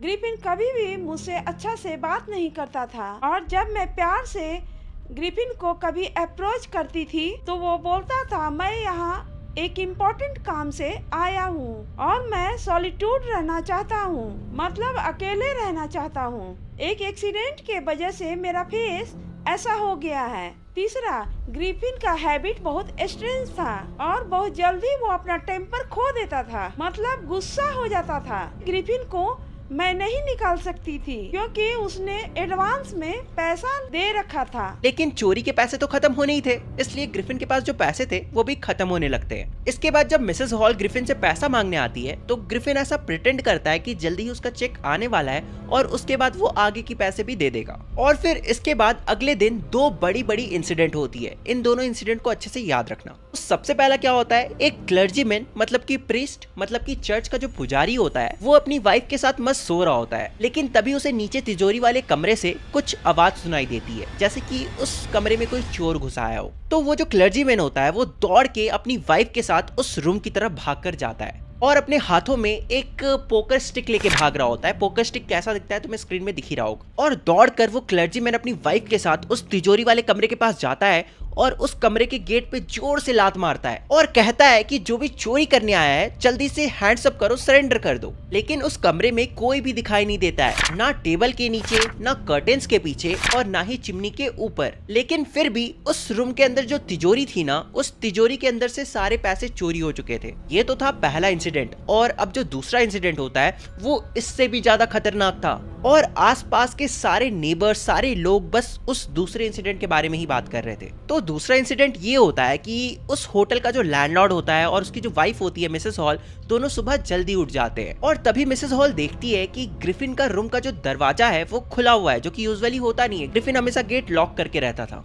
तो मिसेस हॉल सोचती है कि अच्छा मौका है, मैं जल्दी से जाके इसके रूम को चेक कर लेती हूँ। तो सबसे पहले जब मिसेस हॉल उस रूम के अंदर जाती है, ग्रिफिन के कमरे के अंदर जाती है, तो सबसे पहले वो बेड को चेक करती है। ये चेक करती है कि वो जो बेड है वो गर्म है या फिर नहीं। तो वो नोटिस करती है कि वो जो बेड था वो ठंडा हो चुका था। ठंडा हो चुका था इसका मतलब ग्रिफिन काफी देर पहले उठ चुका है, क्योंकि अगर वो तुरंत उठा होता तो ऑब्वियस सी बात है वो जो बेड होता वो थोड़ा गर्म होता, राइट। तुम लोग भी जब सुबह सुबह उठते होगे, तुम्हारा भी जो बेड होता होगा वो थोड़ा गर्म होता होगा, नॉर्मल सी बात है। मिसेस हॉल देखती है कि ग्रिफिन तो वहां पर नहीं था, लेकिन ग्रिफिन जो भी यूजुअली कपड़े पहना करता था, जैसे कि वो जो बैंडेजेस लगाया करता था, जो कपड़े पहना करता था, जो सनग्लासेस पहनता था, जो विस्कर्स, जो मूछे लगाता था, वो सभी वहां पे पड़े हुए थे। फिर अचानक से मिसेस हॉल को एक हैट उड़ता हुआ दिखाई देता है। वो ग्रिफिन का हैट था और वो हैट सीधा आकर मिसेस हॉल के मुंह पर लगता है। इससे पहले कि मिसेस हॉल समझ पाती कि उनके साथ क्या हो रहा है, उस रूम में पड़ा जो चेयर होता है वो सीधा आकर उनके पैर पर लगता है और फिर इसके बाद वो चेयर आके मिसेस हॉल और उनके हस्बैंड को सीधा रूम से बाहर फेंक देता है। और फिर इसके बाद ग्रिफिन के रूम का जो गेट का छिटकिनी होता है वो अपने आप लॉक हो जाता है। मिसेस हॉल को लगता है कि उस कुर्सी ने ही अंदर से गेट को लॉक कर लिया है। मेरी मम्मी इसी चेयर में बैठा करती थी, आज यही चेयर मुझे मारना चाहता है। मिसेस हॉल को तो ये भी लगने लगता है कि वो जो रूम है ना वो अब हॉन्टेड हो चुका है। उन्हें लगता है कि जो ग्रिफिन है ना वो कोई तांत्रिक वगैरह है और उसने उनके रूम में जादू टोना कर दिया है, जिसके कारण उनके रूम का जो फर्नीचर्स है उसके अंदर कुछ भूत घुसा है, कुछ हॉन्टेड चीजें घुसा है। इसके बाद जो आसपास के नेबर्स होते हैं वो अनुमान लगाने लगते हैं कि उस रूम के फर्नीचर्स में विचक्राफ्ट किया गया है, मतलब कि इविल या फिर डेमंस को बुलाया गया है, समन किया गया है, वो भी तंत्र विद्या के मदद से। और ये जो ग्रिफिन है ना ये कोई और नहीं बल्कि कोई अच्छा सा बड़ा वाला तांत्रिक है। और सबको ये भी शक होने लगता है कि हो ना हो इसके पीछे ग्रिफिन का हाथ तो जरूर है। और फिर इसके बाद ये जो शक होता है वो यकीन में बदल जाता है जब ग्रिफिन आके कैश देता है मिसेस हॉल को, क्योंकि ऑब्वियस सी बात है कुछ टाइम पहले ही ग्रिफिन ने बोला था कि उसके पास कैश वैस नहीं है, उसका चेक आने वाला है कुछ टाइम बाद। तो फिर अचानक से एक दिन के अंदर ही ग्रिफिन के पास कैश कहां से आ गया, इसलिए सभी का शक यकीन में बदल जाता है कि जो क्लर्जीमैन के घर में चोरी हुई थी कहीं ना कहीं उसके पीछे ग्रिफिन का हाथ तो जरूर है, मतलब ग्रिफिन ने ही चोरी की है। इसके बाद जो मिसेस हॉल होती है वो जल्दी से कांस्टेबल को कॉल करती है और वहां पे बुला लेती है। लेकिन इससे पहले कि कांस्टेबल वहां पे पहुंचता, मिसेस हॉल तुरंत जाती है ग्रिफिन के कमरे के पास और ग्रिफिन से पूछती है कि आखिर तुमने मेरे चेयर के साथ ऐसा क्या किया है और तुम खाली कमरे के अंदर कैसे घुस गए जबकि ये गेट तो लॉक था। देखो ग्रिफिन भैया तो थे शॉर्ट टेम्पर्ड, वो कहते हैं कि तुम्हें जानना है who and what I am, तो रुक तुझे मैं अभी दिखाता हूँ कि मैं कौन हूँ। इसके बाद जो ग्रिफिन भैया होते हैं वो अपने विस्कर्स, बैंडेजेस, स्पेक्टिकल्स और जो नकली फेक नोज होता है उन सबको निकालने लगते हैं और निकाल कर फेंकने लगते हैं। और ये देखकर वहां पे खड़े जितने भी लोग थे सबकी फट के हाथ में आ जाती है, क्योंकि उन्हें रियलाइज होता है कि वो जिस इंसान को देख रहे हैं उसका तो सर ही नहीं है। मतलब तुम खुद बताओ, अगर तुम अपने सामने एक इंसान को देखोगे जो अपने सर से बैंडेजेस हटाता है और गायब हो जाता है तो तुम सब भी शॉक्ड हो जाओगे ना एक हेडलेस मैन को देखकर। तो इसलिए वहां के सभी लोग बहुत ही ज्यादा हॉरिफाइड हो जाते हैं। इसके बाद जो कांस्टेबल होता है जिसका नाम जाफर होता है वो वहां पर आता है, लेकिन वो भी हेडलेस मैन को देखकर बहुत ज्यादा शॉक्ड हो जाता है। लेकिन जो जाफर होता है वो तो वहां पे उसे अरेस्ट करने आया था और वो तो उसका ड्यूटी था, ऊपर से मैजिस्ट्रेट का ऑर्डर था कि उसे अरेस्ट करके तो लाना ही था, चाहे अब उस इंसान का सर हो या फिर नहीं हो, इससे फर्क नहीं पड़ता। इसलिए जो जाफर होता है वो ग्रिफिन की तरफ बढ़ने लगता है। ये देखकर जो ग्रिफिन होता है वो अपने सारे कपड़े उतारने लगता है और पूरा का पूरा इनविजिबल होने लगता है। जाफर को अकेले एफर्ट करता देख वहां पे जो दूसरे लोग होते हैं वो भी जाफर की मदद करने लगते हैं ग्रिफिन को पकड़ने में। लेकिन जो ग्रिफिन होता है वो पूरा का पूरा इनविजिबल होके लोगों को मुक्का पे मुक्का मारने लगता है और लोगों को पता ही नहीं चल रहा था कि उन्हें मुक्का कहां से पड़ रहा है। और फिर भागते भागते जो ग्रिफिन होता है वो कांस्टेबल जाफर को एक जोड़ का पंच मारता है, जोड़ का मुक्का मारता है और उसके बाद जो जाफर होता है वो वहीं पे गिरकर बेहोश हो जाता है। और फिर एट द एंड वो जो ग्रिफिन होता है वो वहां से भाग जाता है, मतलब बच के भाग जाता है और ये जो तुम्हारा स्टोरी होता है वो खत्म हो जाता है। हेलो दोस्तों, वेलकम बैक टू एजुकेशनल भैया। आज के वीडियो में हम लोग पढ़ने वाले तुम्हारे फुटप्रिंट्स विदाउट फीट का chapter number 6, that is the making of scientist. ये तुम्हारा चैप्टर है ना, इसमें तुम लोगों को तितलियों के बारे में बहुत कुछ पढ़ना है एंड अपने लाइफ में अभी तक तुम लोगों ने इतना तितलियों के बारे में नहीं जाना होगा जितना इस वीडियो में तुम लोग जानने वाले हो, क्योंकि पूरा चैप्टर ही तितलियों के बारे में है। देखो, तुम लोगों को लग रहा होगा कि मेरा जो आवाज है वो चेंज हो चुका है एंड एजुकेशनल भैया की आवाज तो इस तरह नहीं थी।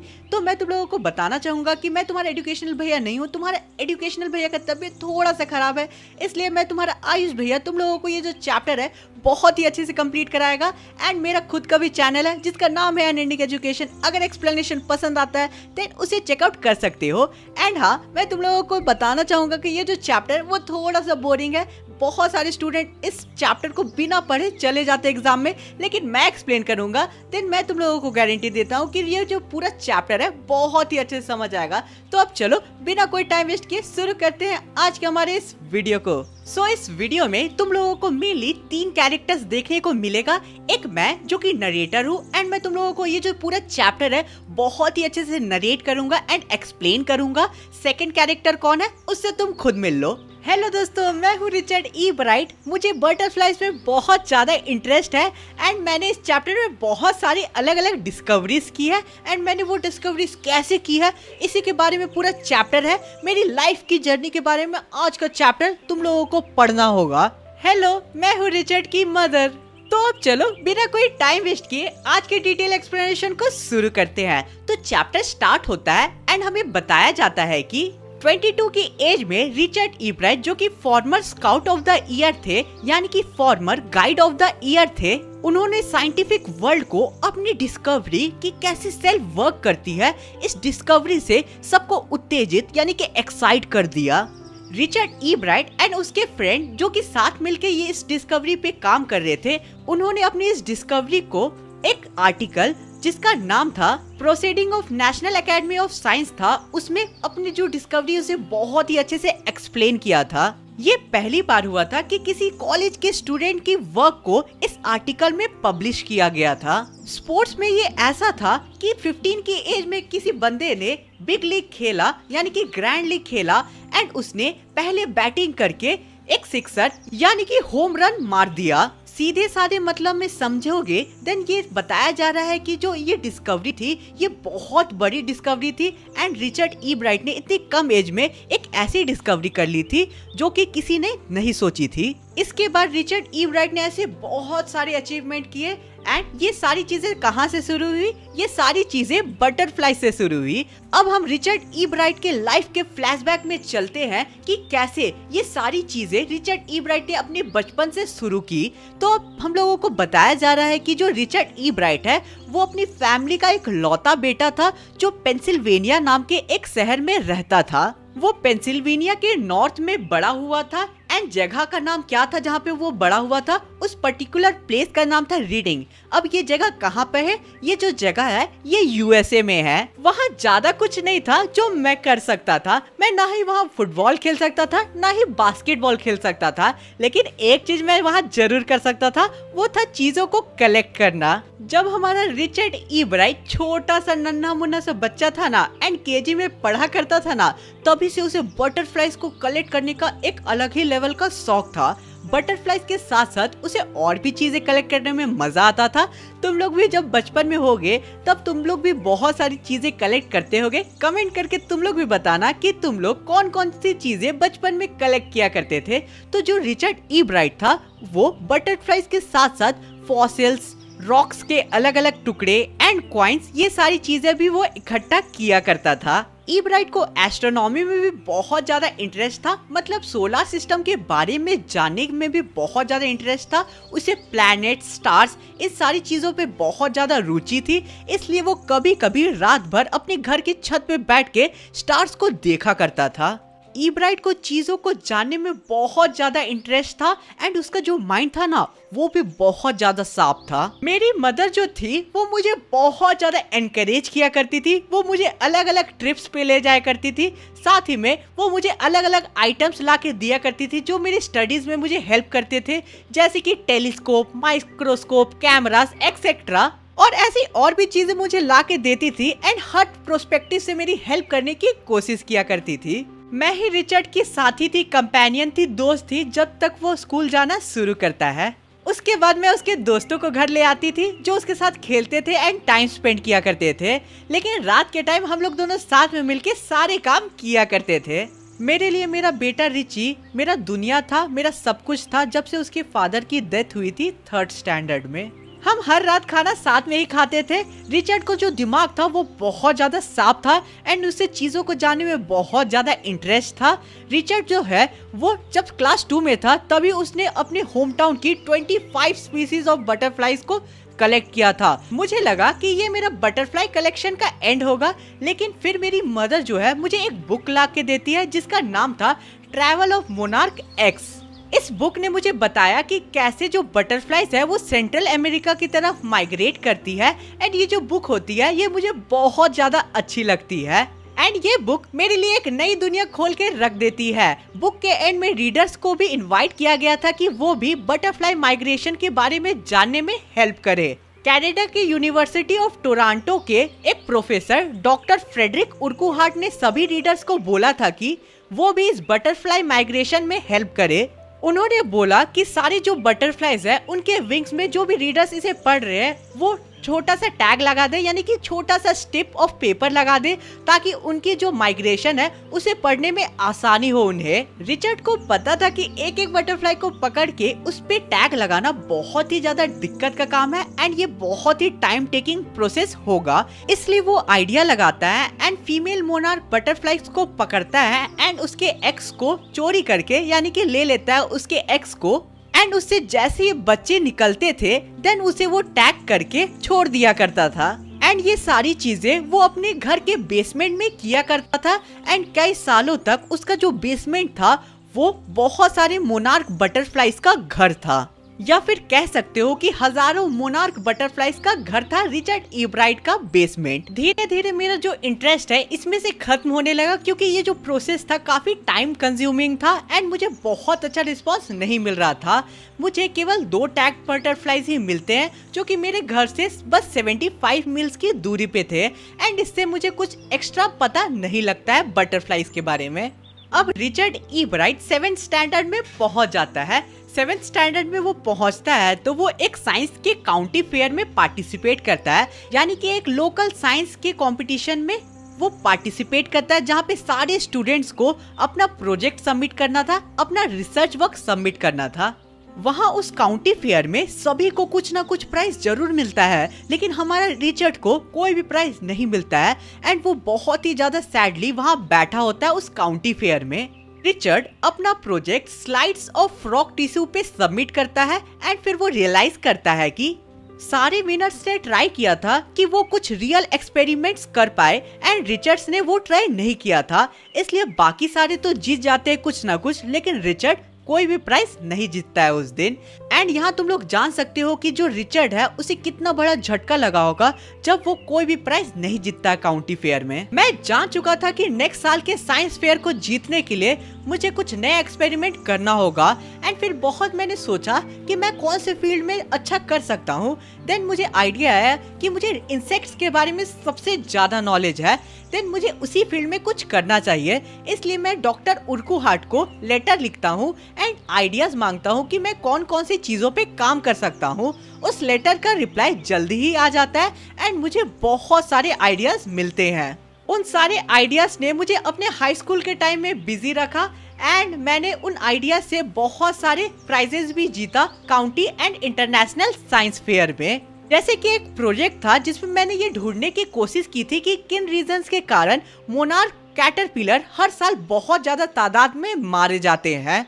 मुझे लगा कि शायद डिजीज बीटल्स से फैलते हैं, इसलिए मैंने बीटल्स को एंड मोनार्क कैटरपिलर को साथ में बड़ा किया, लेकिन मुझे कोई भी रिजल्ट नहीं मिला। मैंने जो भी एक्सपेरिमेंट करने की कोशिश की थी वही मैं दिखा देता हूँ एंड इससे मैं प्राइज फाइनली जीत जाता हूँ। अब नेक्स्ट ईयर उन्हें फिर से दूसरे प्रोजेक्ट पे काम करना था। अब दूसरे प्रोजेक्ट में उन्हें ये टेस्ट करना था, उन्हें एक थ्योरी टेस्ट करना था। थ्योरी ये था कि जो वाइसरॉय बटरफ्लाई है वो मोनार्क बटरफ्लाई को कॉपी करती है, और वो ऐसा इसलिए करती है ताकि वो मोनार्क बटरफ्लाई जैसा दिख पाए, क्योंकि जो बर्ड्स होते हैं वो मोनार्क बटरफ्लाई को जनरली नहीं खाया करते थे, क्योंकि जो मोनार्क बटरफ्लाईज थी वो बर्ड्स को खाने में टेस्टी नहीं लगती थी। इसलिए जो वाइसरॉय बटरफ्लाई है वो उन्हें कॉपी किया करती थी ताकि बर्ड्स उन्हें ना खा पाए। यही चीज उन्हें प्रूव करना था एंड टेस्ट करना था। एब्राइट को अपने प्रोजेक्ट में ये दिखाना था कि क्या बर्ड्स मोनार्क बटरफ्लाईज को खाती है।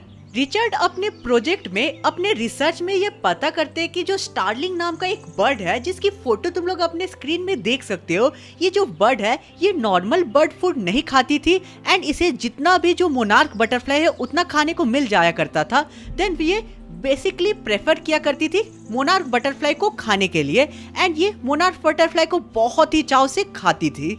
उनका ये जो प्रोजेक्ट है वो जूलॉजी में फर्स्ट प्राइज अचीव करता है एंड वो काउंटी फेयर में थर्ड प्राइज जीतते हैं, यानी कि थर्ड पोजीशन पाते हैं।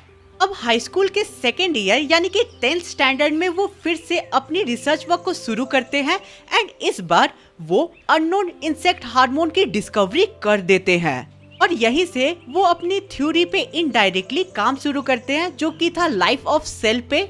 सभी का मानना था कि मोनार्क प्यूपा में जो 12 टाइनी गोल्ड स्पॉट्स थे वो केवल शो के लिए थे उनमें, लेकिन जो रिचर्ड ई ब्राइट है वो इस पे काम करते हैं एंड पता लगाते हैं कि जो 12 गोल्डन स्पॉट्स थी ये बटरफ्लाई के ओवरऑल डेवलपमेंट में उनकी हेल्प करती थी एंड ये रिचर्ड ई ब्राइट पता लगाते हैं एंड तुम लोग इमेजिन कर सकते हो कि ये कितनी बड़ी डिस्कवरी थी उनकी लाइफ के लिए।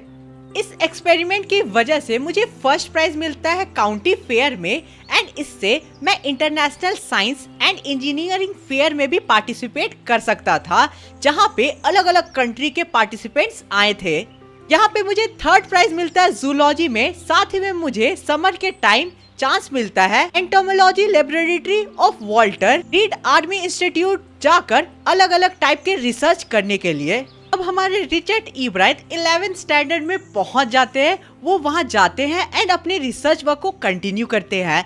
इस बार वो इंटरनेशनल साइंस फेयर में फर्स्ट पोजीशन ग्रैब करते हैं, जिसके बाद उन्हें फिर से आर्मी लेबोरेटरी जाके काम करने का चांस मिलता है। अब वो 12th स्टैंडर्ड में जाते हैं तो एक और बहुत बड़ी खोज करते हैं एंड वो खोज क्या करते हैं, वो ये डिस्कवरी करते हैं कि जो 12 टाइनी गोल्डन स्पॉट्स थी मोनार्क प्यूपा में, उससे ऐसे हार्मोन प्रोड्यूस होते थे जिससे जो मोनार्क प्यूपा है उसके विंग्स में डेवलपमेंट होती थी।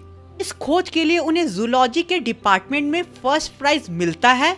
फिर वो अपनी पूरी गर्मियों की छुट्टी बिताते हैं आरबी लैब में and US department of laboratory में काम करते हुए अपनी पूरी छुट्टियां बिता देते हैं। भाई छुट्टियां इन सब कामों में कौन बिताता है बताओ तो? हम लोग तो गर्मियों की छुट्टियों में एंजॉय करते हैं बस, लेकिन रिचर्ड ई ब्राइट देखो दुनिया को डेवलप करने के लिए अपनी गर्मियों की छुट्टी को त्याग कर रहा था। चलो अब हम लोग आगे बढ़ते हैं। अब कॉलेज का फर्स्ट ईयर उनका शुरू होता है, वो हार्वर्ड यूनिवर्सिटी में एडमिशन लेते हैं एंड अपने खोज को कंटिन्यू करते हैं एंड लैब के सोफिस्टिकेटेड इंस्ट्रूमेंट्स को यूज करके वो उस हार्मोन के केमिकल स्ट्रक्चर्स को आइडेंटिफाई कर लेते हैं। 1-1.5 साल बाद जब वो उस केमिकल स्ट्रक्चर का एक्सरे करते हैं एंड उसे स्टडी कर रहे होते हैं, तब उन्हें आइडिया आ जाता है सेल के लाइफ के बारे में। उन्हें पता चलता है कि क्यों डीएनए को ब्लूप्रिंट ऑफ द लाइफ कहा जाता है एंड उससे कैसे जो हेरिडिटी है वो एक ऑर्गेनिज्म से दूसरे ऑर्गेनिज्म में ट्रैवल करता है, यानी कि जाता है। अब जिन स्टूडेंट्स को ये पता नहीं कि आखिर डीएनए किस चिड़िया का नाम है, तो मैं थोड़ा एक्सप्लेन कर देता हूँ उसके बारे में। डीएनए जेनेटिक इंफॉर्मेशंस कंटेन करते हैं जिससे कोई भी ऑर्गेनिज्म डेवलप होता है एंड उसमें अलग अलग चेंजेस आते हैं। डीएनए से ये डिसाइड होता है कि तुम्हारा जो हाइट है वो कितना होगा, तुम्हारा स्किन का कलर क्या होगा। अगर किसी ऑर्गेनिज्म में कोई चीज की कमी है एंड सपोज कोई ह्यूमन में कोई चीज की कमी है, देन उसके बच्चे में भी वो कमी हो सकती है डीएनए के थ्रू।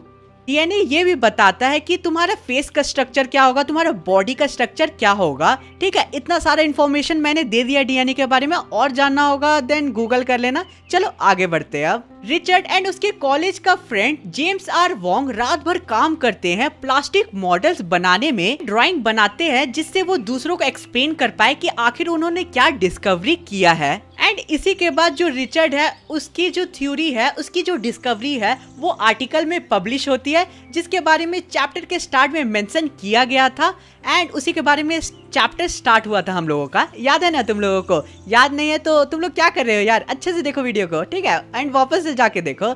तो अब चलो आगे बढ़ते हैं हम लोग। रिचर्ड अपने क्लास के 1510 बच्चों में सेकंड पोजीशन ग्रैब करते हैं एंड फिर ग्रेजुएट हो जाते हैं अपने कॉलेज से। ग्रेजुएट होने के बाद भी वो अपनी रिसर्च को कंटिन्यू करते हैं एंड अगर उनका जो रिसर्च वर्क है वो करेक्ट प्रूफ कर देते हैं, देन ये बहुत ही बड़ी डिस्कवरी होती इस साइंटिफिक वर्ल्ड के लिए। ये एक बहुत बड़ा स्टेप होता in understanding the process of life. इससे हम लोगों को आइडिया मिलता कि कैसे हम लोग कैंसर एंड और भी दूसरी डिजीजेस से हम लोग बच सकते हैं। ये सारी चीजें कैसे पॉसिबल हो पाई है? ये सारी चीजें इसलिए पॉसिबल हो पाई क्योंकि जो रिचर्ड का माइंड था वो बहुत ज्यादा क्यूरियोसिटी से भरा था, उसे चीजों को जानने में बहुत ज्यादा इंटरेस्ट था एंड इसलिए तुम लोग भी इंटरेस्ट जगाओ चीजों को जानने में, तुम लोग भी एक दिन साइंटिस्ट बन जाओगे। तुम लोगों का लाइफ में क्या क्या गोल है, क्या क्या ड्रीम है, मुझे कमेंट्स में बताओ, कमेंट्स का इंतजार रहेगा। चलो अब आगे बढ़ते हैं हम लोग। सबके अलावा मैं दूसरी चीजों में भी इंटरेस्टेड था, जैसे कि public speaking, debate, canoeing and outdoor activities. इन सारी चीजों के साथ साथ मैं एक परफेक्ट फोटोग्राफर भी था। स्कूल के उनके सोशल स्टडीज के टीचर रिचर्ड ए वियरर उनकी बहुत ज्यादा हेल्प किया करते थे, उन्हें मोटिवेट किया करते थे एंड उनकी बहुत ज्यादा तारीफें किया करते थे, यानी कि रिचर्ड ई ब्राइट की तारीफ किया करते थे। हमारे आगे के चैप्टर में एंड चैप्टर के एंड में ये बताया गया कि एक साइंटिस्ट बनने के लिए कोई भी इंडिविजुअल में कौन कौन सी क्वालिटीज होनी चाहिए। तो क्वालिटीज अच्छे से सुनना। सबसे पहले एक शार्प माइंड होना चाहिए, उसमें हम लोगों को क्यूरियोसिटी ऐड करना होगा एंड एक सही रीजन के लिए, यानी कि समाज के हित के लिए हम लोगों को काम करना चाहिए। ये नहीं कि पिछले चैप्टर में मैंने एक्सप्लेन किया था ग्रिफिन के बदले फुटप्रिंट्स विदाउट फीट चैप्टर में, वो वीडियो नहीं देखा होगा तो देख लेना, लिंक डिस्क्रिप्शन में है एंड तुम लोग उस वीडियो का थंबनेल देख सकते हो।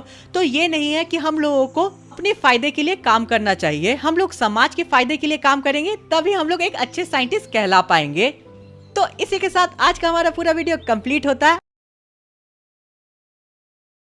Hello everyone, welcome back to education भैया। आज के वीडियो में हम लोग पढ़ने वाले हैं तुम्हारे निकोलस चैप्टर को। इस चैप्टर का एक्सप्लेनेशन देने के बाद मैं जा रहा हूँ तुम्हारा the book that saved the earth chapter का भी एक्सप्लेनेशन कर दूंगा। मतलब 3-4 दिनों में वो चैप्टर की वीडियो भी तुम्हें इस चैनल में देखने को मिल जाएगी एंड उसके बाद तुम्हारा पूरा का पूरा 10th का सिलेबस कंप्लीट हो जाएगा। बस एक पोएम का एक्सप्लेनेशन छूट जाएगा। जल्दी से कमेंट सेक्शन में गेस करके बताओ वो कौन सा पोएम है। आई होप सो तुम सबने गेस कर ही लिया होगा। तो देखो, लालची नहीं हो रहा हूँ, अभी मेरे इंस्टाग्राम में 3K फॉलोअर्स है, तो जल्दी से 10K करवा दो और जिस दिन तुम करवाओगे उसी दिन मैं अपलोड कर दूंगा। सिर्फ 7K तो करवाने हैं, करवा ही दोगे तुम लोग, और वैसे नहीं भी करवाओगे तो भी अपलोड करना ही है, बट फिर भी सपने देखने में क्या जाता है। तो चलो अब द निकोलस चैप्टर का एक्सप्लेनेशन स्टार्ट करते हैं। तुम्हारा ये जो द निकोलस स्टोरी है ना, ये बहुत ही ज्यादा इंटरेस्टिंग है और खास करके स्टोरी के एंड में तुम सबका माइंड एकदम ब्लो कर जाएगा। आई मीन तुम लोग सोचोगे ओ फक ये क्या हो गया। हाँ, तो ये कुछ उसी टाइप का स्टोरी है। तो इस स्टोरी में एक मैटिल्डा नाम की लड़की है जिसे एक बहुत ही बड़े ग्रैंड पार्टी में इनवाइट किया जाता है। लेकिन जो मैटिल्डा थी ना, उसके पास सुंदर कपड़े तो थे लेकिन उसके पास एक भी अच्छा नेकलेस नहीं था। इसलिए वो अपनी एक रिच फ्रेंड से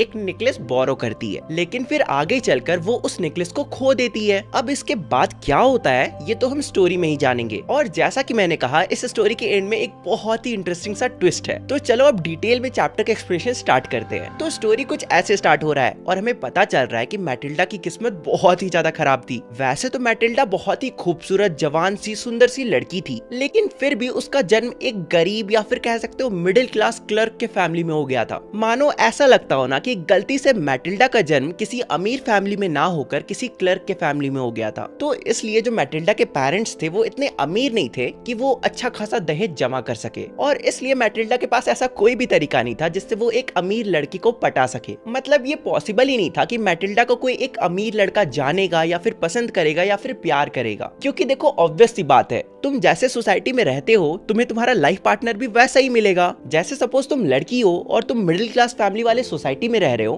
तो ऐसा तो नहीं है ना कि कोई राजकुमार आके तुमसे शादी कर लेगा। तुम्हारा भी जो लाइफ पार्टनर बनेगा वो भी कोई मिडिल क्लास फैमिली का लड़का ही होगा मोस्ट प्रोबेबली। और वैसे ही तुम लड़के हो, मिडिल क्लास फैमिली में रह रहे हो और ठीक ठाक कमा लेते हो, तो तुम्हारी भी जो लाइफ पार्टनर बनेगी वो भी कोई डिसेंट सी मिडिल क्लास फैमिली वाली लड़की होगी। अब ऐसा तो नहीं है ना कि तुम्हें कोई सुगर मॉमी मिल जाएगी। तो वही मैटिल्डा का भी हाल था। भले ही वो बहुत ज्यादा खूबसूरत थी, लेकिन वो एक मिडिल क्लास फैमिली में जन्मी थी, इसलिए उसका शादी कोई अमीर लड़के से तो होने नहीं वाला था। फिर हमें आगे पता चलता है कि मैटिल्डा बोर्ड ऑफ एजुकेशन के एक छोटे से क्लर्क से शादी करती है। लेकिन मैटिल्डा इस शादी से बिल्कुल भी खुश नहीं थी। मैटिल्डा ने ये शादी समझौते में आकर करा था और इसलिए मैटिल्डा बहुत ही ज्यादा अनहैप्पी रहती थी। मैटिल्डा हमेशा सपना देखा करती थी रिच और लग्जरियस लाइफ जीने का, और साथ ही साथ मैटिल्डा शादी के बाद जिस अपार्टमेंट में रहती थी उस अपार्टमेंट का हाल बहुत ही बुरा था, क्योंकि मैटिल्डा जहाँ रहती थी थी वहाँ की दीवारें बहुत ही ज्यादा घिसी हुई थी और उसके घर में जो कुर्सियां थी वो भी बहुत ज्यादा पुरानी थी। और ये सभी चीज को देखकर मैटिल्डा को बहुत ही ज्यादा गुस्सा आता था। मैटिल्डा इस चीज को डाइजेस्ट नहीं कर पाती थी कि वो एक मिडिल क्लास फैमिली में जी रही है। वो सिर्फ लग्जरियस लाइफ जीने की सपना देखा करती थी। फिर आगे हमें पता चलता है कि मैटिल्डा का हस्बैंड का नाम लोएजल था और मैटिल्डा जब भी अपने हस्बैंड के साथ डिनर करने बैठती थी तो उसका जो हस्बैंड था वो उसके खाने की बहुत तारीफ किया करता था। जैसे खाने का ढक्कन खोलकर वो स्मेल करके बोलता था, ओह ये कितनी अच्छी पॉट पाई है, मैं तो इससे बेहतर कुछ भी नहीं जानता। लेकिन उस वक्त भी मैटिल्डा हमेशा एलिगेंट डिनर्स के बारे में सोचा करती थी जिसमें सिल्वर प्लेट्स में अनोखे अनोखे डिशेस सर्व किए जाते थे, बेसिकली रॉयल और टेस्टी खाना। लेकिन असलियत में मैटिल्डा के पास ना तो अच्छे चम्मच थे, ना तो अच्छे फॉर्क थे और ना ही अच्छे ज्वेलरीज थे। लेकिन जो मैटिल्डा थी वो बहुत ही ज्यादा मैटेरियलिस्टिक पर्सन थी, उसे यही सब चीजें चाहिए थी। तो यहाँ पे हमें ये समझ में आ रहा है कि जो मैटिल्डा का हस्बैंड है ना, उसके पास जो भी चीज है वो उससे बहुत ही ज्यादा सेटिस्फाइड है, बेसिकली खुश है। लेकिन वहीं दूसरी तरफ जो मैटिल्डा है वो बिल्कुल भी खुश नहीं है। वो हमेशा रिच और लग्जरियस लाइफ जीने की सपने देखा करती है और मैटिल्डा को छोटी छोटी चीजें खुशियां नहीं देती है। फिर आगे हमें पता चलता है कि मैटिल्डा की एक बहुत ही ज्यादा रिच दोस्त है जिसका नाम है मिमी फॉरेस्टियर।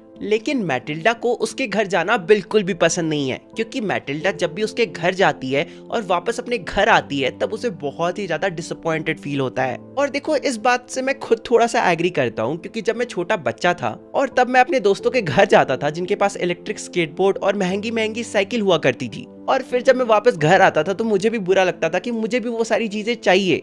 लेकिन उस वक्त मैं अपने पेरेंट्स से जिद भी नहीं कर सकता था क्योंकि हमारी फाइनेंशियल स्टेट उतनी भी अच्छी नहीं थी। तो वैसा ही मैटिल्डा भी फील करती थी जब वो अपने रिच फ्रेंड के घर जाती थी और वापस अपने घर आती थी तो उसे बहुत ही ज्यादा डिसअपॉइंटेड फील होता था, क्योंकि उसके दोस्त के पास सब कुछ था लेकिन मैटिल्डा के पास कुछ भी नहीं था। अब यहाँ से ध्यान से सुनना। एक शाम की बात है जब मैटिल्डा का हस्बैंड मिस्टर लोएजल एक कार्ड लेके अपने घर आता है। तुम्हारे लिए मैं कुछ लेकर आया हूँ मैटिल्डा, देखो। जिसके बाद मैटिल्डा जल्दी से उस प्रिंटेड कार्ड को खोलती है और उसे पता चलता है कि वो एक इनविटेशन है, वो भी the minister of public instruction की तरफ से, जहाँ पे उसका पति काम करता था। लेकिन जो मैटिल्डा होती है वो उस कार्ड को देखकर बिल्कुल खुश नहीं होती है और उल्टा उस कार्ड को जोर से टेबल पर फेंक देती है। भला मैं इस इनविटेशन का क्या करूंगी? मुझे तो लगा था तुम खुश हो जाओगी क्योंकि हम आज तक किसी भी बड़े ओकेजन में नहीं गए हैं, और वैसे भी ये इनविटेशन हमारे ऑफिस के सिर्फ कुछ चुनिंदा लोगों को ही दी गई है और हम उन्हीं लकी लोगों में से एक हैं। इतना बड़ा ओकेजन है लेकिन फिर भी मेरे पास पहनने को क्या है? मेरे पास तो ढंग के कपड़े भी नहीं है। अरे लेकिन मैटिल्डा, तुम्हारे पास वो ड्रेस है ना जो तुम मेरे साथ थिएटर में पहनकर जाया करती थी? उस ड्रेस में मुझे तुम काफी अच्छी लगती थी। I mean, काफी अच्छी लगती हो। मैं कहीं नहीं जाऊंगी बिना अच्छे कपड़ों के। ये कार्ड तुम अपने किसी दोस्त को दे दो। अच्छा मैटिल्डा, मैं देखता हूँ कि मैं क्या कर सकता हूँ। क्या तुम मुझे ये बता सकती हो कि एक अच्छा कॉस्ट्यूम जिसे तुम अपने पार्टी में पहन सको वो कितने का आ जाएगा? सोचने दो, एग्जैक्टली तो पता नहीं, लेकिन करीब 400 फ्रांस में काम चल जाएगा। मैटिल्डा ने ये सब कुछ बहुत ही ज्यादा सोच समझ कर बोला था, लेकिन फिर भी मैं तुम्हें बता देता हूँ कि 400 फ्रांस इंडियन करेंसी में 40,000 रुपीज होता है। हाँ, तुम सही समझ रहे हो, 40,000 रुपए होता है। मतलब मैटिल्डा को 40,000 के कपड़े चाहिए थे। इतने तो इंडिया में क्लर्क की सैलरी भी नहीं होती। इसलिए ये सुनकर मिस्टर लोएजल का चेहरा पीला पड़ जाता है। इसके बाद हमें पता चलता है कि मिस्टर लोएजल ने कुछ पैसे सेव करे थे ताकि वो अगले समर अपने दोस्तों के साथ हंटिंग में जा सके, और इसलिए मिस्टर लोएजल को एक अच्छा सा हंटिंग गन खरीदना था। लेकिन वो अपने सपने को मार कर बोलते हैं कि कोई बात नहीं, मैं तुम्हें 400 फ्रैंक्स दे दूंगा और तुम उससे एक अच्छा सा प्रिटी सा ड्रेस खरीद लेना। ओके, ठीक है ना मैटिल्डा? अब देखो, क्योंकि मेरी वीडियोस को लड़कियां भी देखती है तो मैं तुम्हें बता देता हूँ कि आजकल के लड़कों से ऐसा उम्मीद मत रखना। मिस्टर लोएजल जैसा हस्बैंड तुम्हें सिर्फ स्टोरियों में ही देखने को मिलेगा। और वैसे दूसरी तरफ मैं आज की जिंजी लड़कियों से भी ज्यादा उम्मीद नहीं रखता। रिसेंटली ही मेरा ब्रेकअप हुआ और रीजन बताऊंगा तो तुम लोग रोने लगोगे। खैर, स्टोरी में आगे बढ़ते हैं। इसके बाद मैटिल्डा का ड्रेस ऑलमोस्ट बन गया था और बॉल पार्टी आने में भी सिर्फ कुछ ही दिन बाकी थे। लेकिन फिर मिस्टर लोएजल नोटिस करते हैं कि मैटिल्डा अभी भी थोड़ा नाराज है। तो एक इवनिंग मिस्टर लोएजल मैटिल्डा से जाके पूछते हैं कि मैं 2-3 दिन से देख रहा हूँ कि तुम काफी दुखी रह रहे हो, क्या बात है मैटिल्डा? आखिर अब क्या प्रॉब्लम है? अब तो तुम्हारा ड्रेस भी बन गया है एंड वो कुछ ही दिन में आने वाला है। मेरे पास उस बॉल पार्टी में पहनने के लिए एक अच्छा सा ज्वेलरी भी नहीं है। मैं उस बॉल पार्टी में कितनी गरीब दिखूंगी। इससे तो अच्छा यही रहेगा कि मैं उस बॉल पार्टी में जाऊं ही ना। लेकिन मैटिल्डा तुम कुछ नेचुरल भी ट्राई कर सकते हो, जैसे कि तुम फूल पहन सकते हो और इस मौसम में तो वो काफी अच्छी लगती है। मैं कहीं नहीं जाऊंगी। ये कितनी शर्मिंदगी की बात होगी उन अमीर औरतों के बीच में सैबी दिखना, मतलब गंदी दिखना। इससे तो अच्छा यही रहेगा ना कि हम बॉल पार्टी में जाए ही ना। अरे हम तो भूल ही गए, वो तुम्हारी एक रिच दोस्त थी ना, क्या नाम था उसका, मिमी फॉरेस्टियर। तुम उससे एक दिन के लिए कोई ज्वेलरी क्यों नहीं मांग लेते? तुम पार्टी में पहनकर चलना और अगले दिन जाकर उसे रिटर्न कर देना। और फिर क्या, मैटिल्डा अपने दोस्त के घर जाती है, मतलब मिमी फॉरेस्टियर के घर जाती है और उसे सारा सीन बताती है और फिर एक नेकलेस के लिए डिमांड करती है। और एज अ गुड फ्रेंड जो फॉरेस्टियर होती है वो क्लोजेट के पास जाती है और एक बड़ा सा बॉक्स लेकर आती है और मैटिल्डा को बोलती है कि इसके अंदर तुम्हें जो भी ज्वेलरी पसंद आता है वो तुम रख लो। मैटिल्डा ने पहले कुछ ब्रेसलेट्स देखे, फिर एक मोती का हार देखा, फिर एक वियतनामी क्रॉस देखा जो कि सोने और अनमोल पत्थर का बना हुआ था। फिर मैटिल्डा ने सारे ज्वेलरीज को पहनकर शीशे के सामने ट्राई किया, लेकिन फिर हिचकिचाते हुए कही कि क्या तुम्हारे पास और ज्वेलरीज हैं? तो मिमी फॉरेस्टियर कहती है कि अरे हाँ खुद देख लो, मुझे नहीं पता इनमें से तुम्हें क्या पसंद आएगा।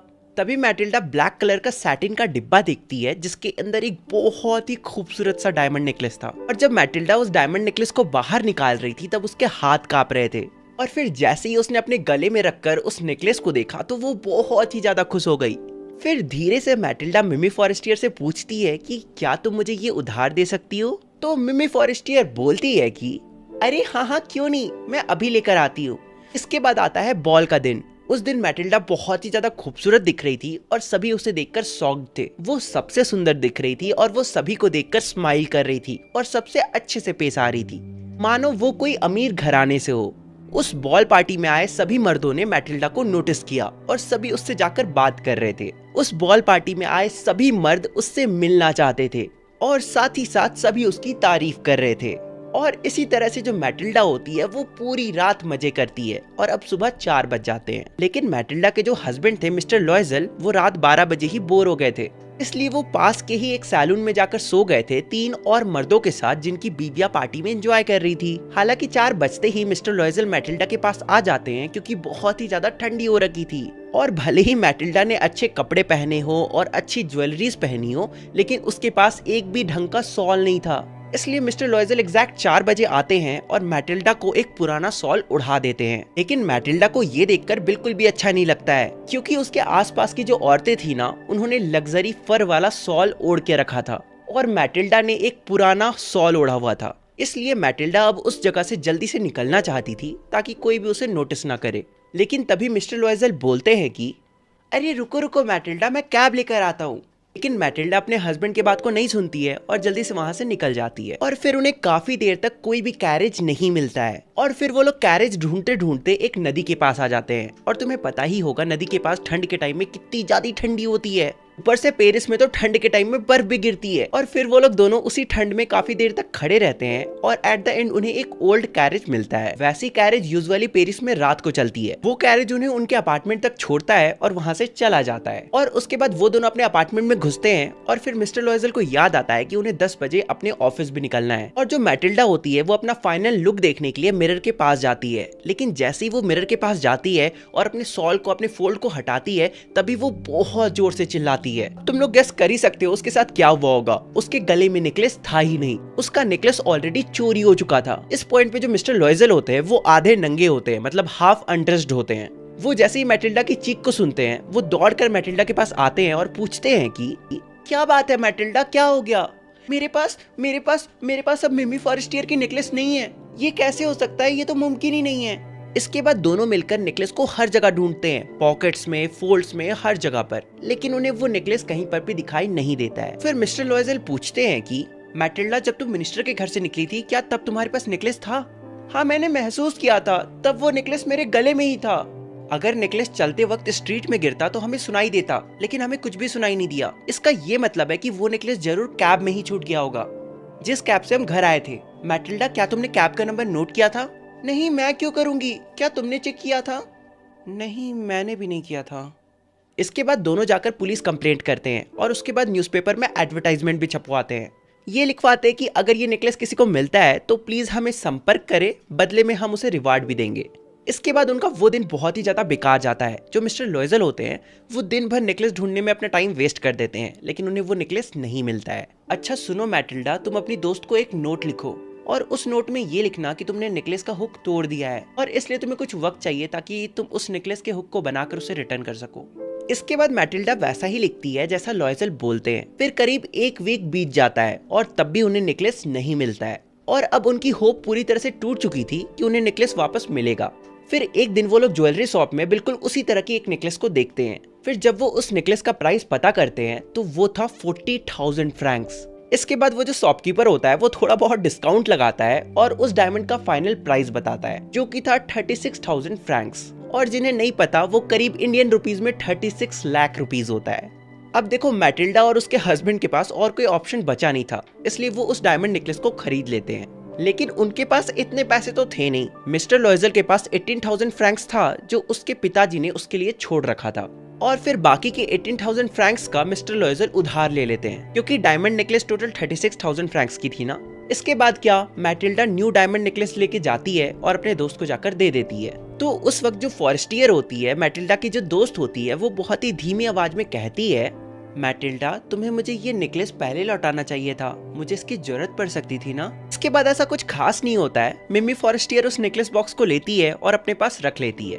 वो इवन उस बॉक्स को खोल करके देखती भी नहीं है। अब अगर तुम सबको लग रहा है कि यहाँ से अब तो सारी प्रॉब्लम खत्म हो गई, तो ऐसा कुछ नहीं है। यहाँ से तो मेन प्रॉब्लम शुरू होता है। मैटिल्डा को अपने घर से मेड को निकालना पड़ता है क्योंकि उनके पास अब इतने पैसे नहीं थे कि वो कोई नौकरानी रख सके। अब मैटिल्डा को सारा काम खुद से करना पड़ रहा था। कुछ ही वक्त बाद मैटिल्डा को अपना अपार्टमेंट भी छोड़ना पड़ता है और फिर एक छोटे से घर में जाकर शिफ्ट होना पड़ता है। अब उनका जो लाइफ था वो बद से बदतर हो चुका था। मैटिल्डा जो पहले लग्जरियस लाइफ जीने की सपने देखा करती थी, वो भी जब वो मिडिल क्लास की थी, अब वो ना घर की रही थी ना ही घाट की। अब मैटिल्डा को खुद से बर्तन और कपड़े भी धोने पड़ते थे, और साथ ही साथ ये कम नहीं था जो उसे हर सुबह पानी लेने सड़क पर जाना पड़ता था और फिर पानी को ढोकर वापस अपने घर तक लाना पड़ता था। और मैटिल्डा की लाइफ अगले 10 साल तक बिल्कुल ऐसे ही चलती है क्योंकि उन्हें 10 साल लग जाते हैं बचे हुए 18,000 फ्रैंक्स को कलेक्ट करने में, जमा करने में और उस नेकलेस का कर्ज उतारने में। लेकिन इन 10 सालों में जो मैटिल्डा थी वो पूरी तरह से बदल चुकी थी।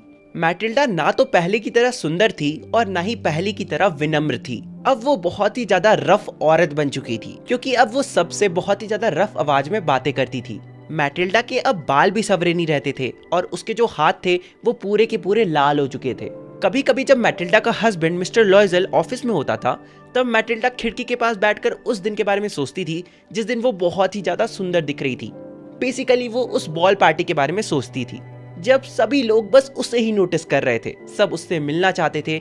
वहां पे जितने भी मर्द थे सभी उसे अप्रोच कर रहे थे। वो ये सोचा करती थी कि अगर उस दिन वो नेकलेस नहीं खोया हुआ होता तो आज उसकी लाइफ कैसी होती। वो ये भी सोचा करती थी कि ये जिंदगी कितनी अजीब है ना, एक छोटा सा इंसिडेंट लाइफ में कितना कुछ चेंज कर सकता है। इसके बाद हमें पता चलता है कि मिस्टर लॉयजल का भी जो पिछला 10 साल था ना, वो कुछ खास नहीं गया था। उनका हालत तो और भी ज्यादा बदतर था क्योंकि वो दिन भर क्लर्क का काम करते थे और शाम में आकर किसी मर्चेंट के लिए अकाउंटिंग का काम करते थे, मतलब पैसों का हिसाब किताब करना और क्या। और अगर तुम्हें लग रहा है कि बस इतना ही काम करते थे तो ऐसा नहीं है। फिर वो रात में पेजेस को प्रिंट किया करते थे जिसका वो 5 स्यू चार्ज करते थे। जिन्हें नहीं पता, स्यू पेरिस की करेंसी होती थी, अभी नहीं है, पहले हुआ करती थी।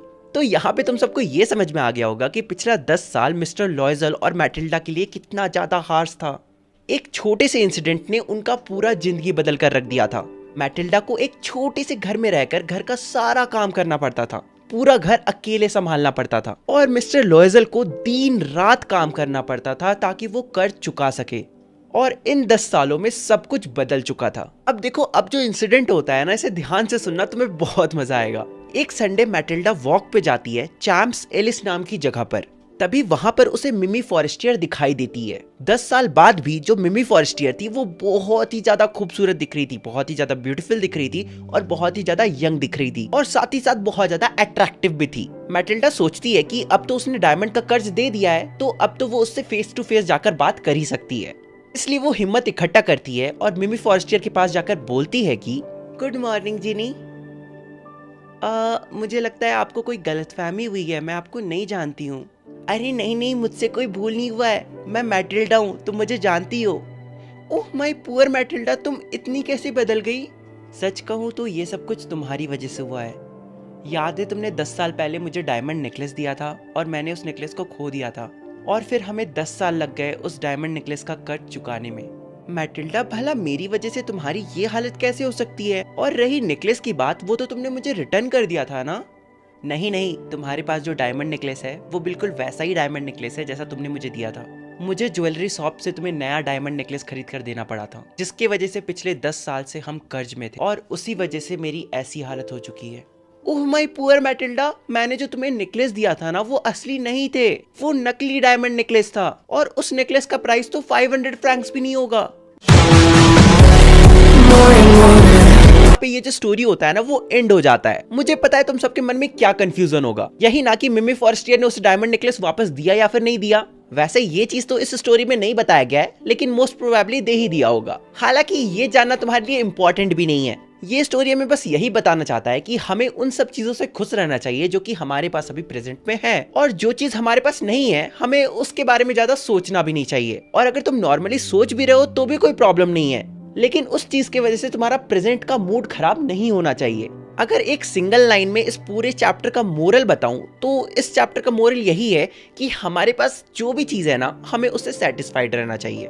तुम लोग मुझसे ही सीख सकते हो, मेरे पास जो भी है मैं उससे सेटिस्फाइड रहता हूँ। लाइक देख लो, मुझे नहीं चाहिए मर्सिडीज, मैं BMW चलाकर ही खुश हूँ। मुझे नहीं चाहिए अपने रूम में 5 स्टार एक्सपीरियंस, मैं 4 स्टार में ही खुश हूँ। मुझे नहीं चाहिए बोस का पर्सनल होम थिएटर, मैं LG के होम थिएटर में ही खुश हूँ। मुझे नहीं चाहिए 10 लाख के जूते का कलेक्शन, मैं 4 लाख के जूते के कलेक्शन में ही खुश हूँ। तो तुम्हारे पास जो भी है उससे सेटिस्फाइड रहो मेरी तरह। अब तुम लोग से मिलते हैं अगले वीडियो में।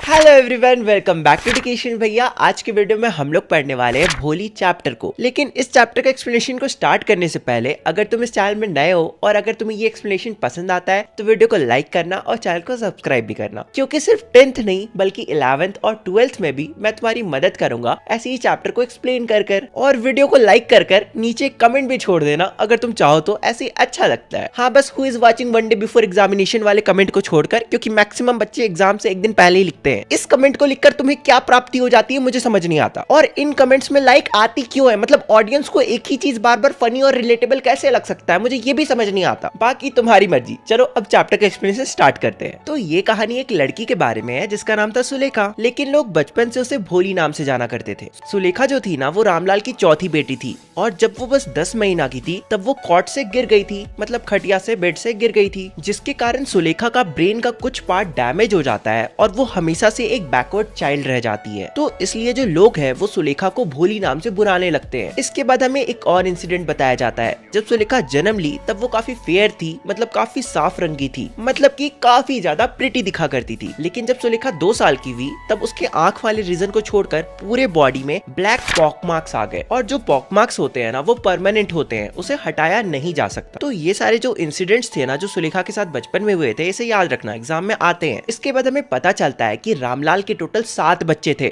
4 बेटियां थी और 3 बेटे थे। अरे चच्चा, क्रिकेट टीम बना देते, बस 5 बच्चे और करने थे। इसके बाद हमें आगे बताया जाता है कि जो रामलाल के बेटे थे ना उन्हें तो स्कूल और कॉलेज दोनों भेजा जाता है, लेकिन उनकी जो बेटियां थी उन्हें स्कूल कॉलेज नहीं भेजा जाता है, बल्कि जैसी वो जवान होती है उनकी शादी करा दी जाती है। रामलाल की जो सबसे बड़ी बेटी थी उसका नाम था राधा, और सबसे पहले उसी की शादी होती है। और दूसरी बेटी होती है मंगला, जिसका शादी ऑलमोस्ट फिक्स हो ही गया था और उसका शादी होने ही वाला था। और तीसरी बेटी थी चंपा, वो काफी सुंदर दिखती थी, हेल्दी भी थी, तो उसका भी शादी हो जाता। लेकिन रामलाल की जो चौथी बेटी थी, मतलब जो सुलेखा थी, जो भोली थी, उसके पूरे बॉडी में ब्लैक पॉक मार्क्स थे, मतलब वो गुड लुकिंग नहीं थी। और क्योंकि वो बचपन में कॉट से गिर गई थी और उसका ब्रेन का कुछ पार्ट डैमेज हो गया था, तो इसलिए वो अब इंटेलिजेंट भी नहीं थी। तो इसलिए भोली के पेरेंट्स को बहुत ज्यादा चिंता होता था कि इसका शादी कैसे होगा। इसके बाद हमें बताया जाता है कि जब भोली 7 साल की होती है तब मंगला का शादी करा दिया जाता है, और उसी साल विलेज में एक प्राइमरी स्कूल भी खोला जाता है। अब मंगला की शादी में एक इंसिडेंट होता है, ध्यान से सुनना। तो मंगला की शादी में तहसीलदार साहब आते हैं और कहते हैं कि रामलाल इधर सुनो,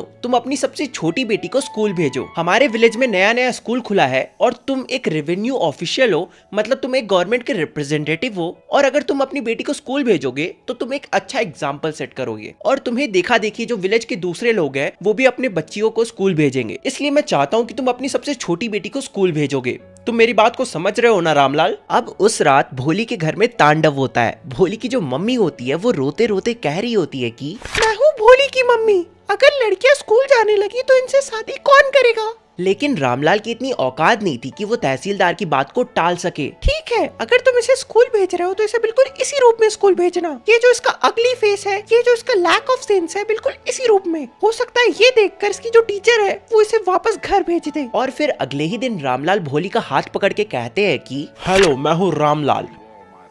भोली बहुत ही ज्यादा डर जाती है क्योंकि उसे स्कूल के बारे में कुछ भी नहीं पता था। वो सोचती है कि जैसे कुछ वक्त पहले उसके घर में जो काऊ थी जिसका नाम लक्ष्मी था, उसे घर से ऐसे ही ले जाकर बेच दिया गया था, तो वैसे ही उसके जो पापा है वो उसे ले जा रहे ताकि वो उसे बेच सके। इसलिए जो भोली होती है वो स्टैमर करते हुए नो नो कहती है और हाथ को जोर से ऐसे खींच लेती है। इसलिए जो भोली होती है वो स्टैमर करते हुए नो नो कहती है और अपने हाथ को अपने पापा के हाथ से, मतलब रामलाल के हाथ से ऐसे करके खींच देती है। जिसपे रामलाल कहते हैं कि क्या कर रही हो तुम, बेवकूफ हो क्या? हम तुम्हें सिर्फ स्कूल ले जा रहे हैं। कम से कम आज तो इसे डिसेंट कपड़े पहना दो, वरना स्कूल वाले हमारे बारे में क्या सोचेंगे। अब देखो, इस दिन से पहले भोली को सिर्फ पुराने कपड़े ही दिए जाते थे। जो कपड़े उसकी बड़ी बहन चंपा को फिट नहीं आते थे वो भोली को पास ऑन कर दिए जाते थे। एंड इसमें अमीर गरीब वाली बात नहीं है, हमारे इंडियन कल्चर में ऐसा ही होता है। मेरे साथ भी ऐसा ही होता था, तुम सबके साथ भी ऐसा ही होता होगा। अगर तुम घर में छोटे हो तो तुम्हें बड़े भाई बहन के कपड़े ट्रांसफर कर दिए जाते होंगे। लेकिन आज जब भोली स्कूल जा रही थी तब उसे अच्छे से नहलाया गया था, उसके सर में तेल लगाया गया था। तब जाके भोली को यकीन हुआ कि वो जहाँ भी जा रही है वो जगह उसके घर से तो बेटर ही है। रामलाल भोली को स्कूल पहुंचाकर उसकी हेडमिस्ट्रेस के हाथ में दे देते। और जो भोली थी वो बहुत ही ज्यादा कंफ्यूज थी क्योंकि उसे आज से पहले ये नहीं पता था कि स्कूल किस चिड़िया का नाम है। भोली देखती है कि उस स्कूल में बहुत सारे रूम्स हैं और सभी रूम्स में अलग अलग लड़कियां बैठी हुई है और उनमें से कुछ लड़कियां या तो बुक पढ़ रही है या तो कुछ जो लड़कियां है ना वो स्लेट में कुछ लिख रही है। भोली ये सभी चीजों को ऑब्जर्व कर ही रही थी कि तभी वो देखती है कि उसके सामने एक टीचर खड़ी हुई है और वो जो टीचर होती है वो स्माइल करते हुए पूछती है कि हेलो, तुम्हारा नाम क्या है?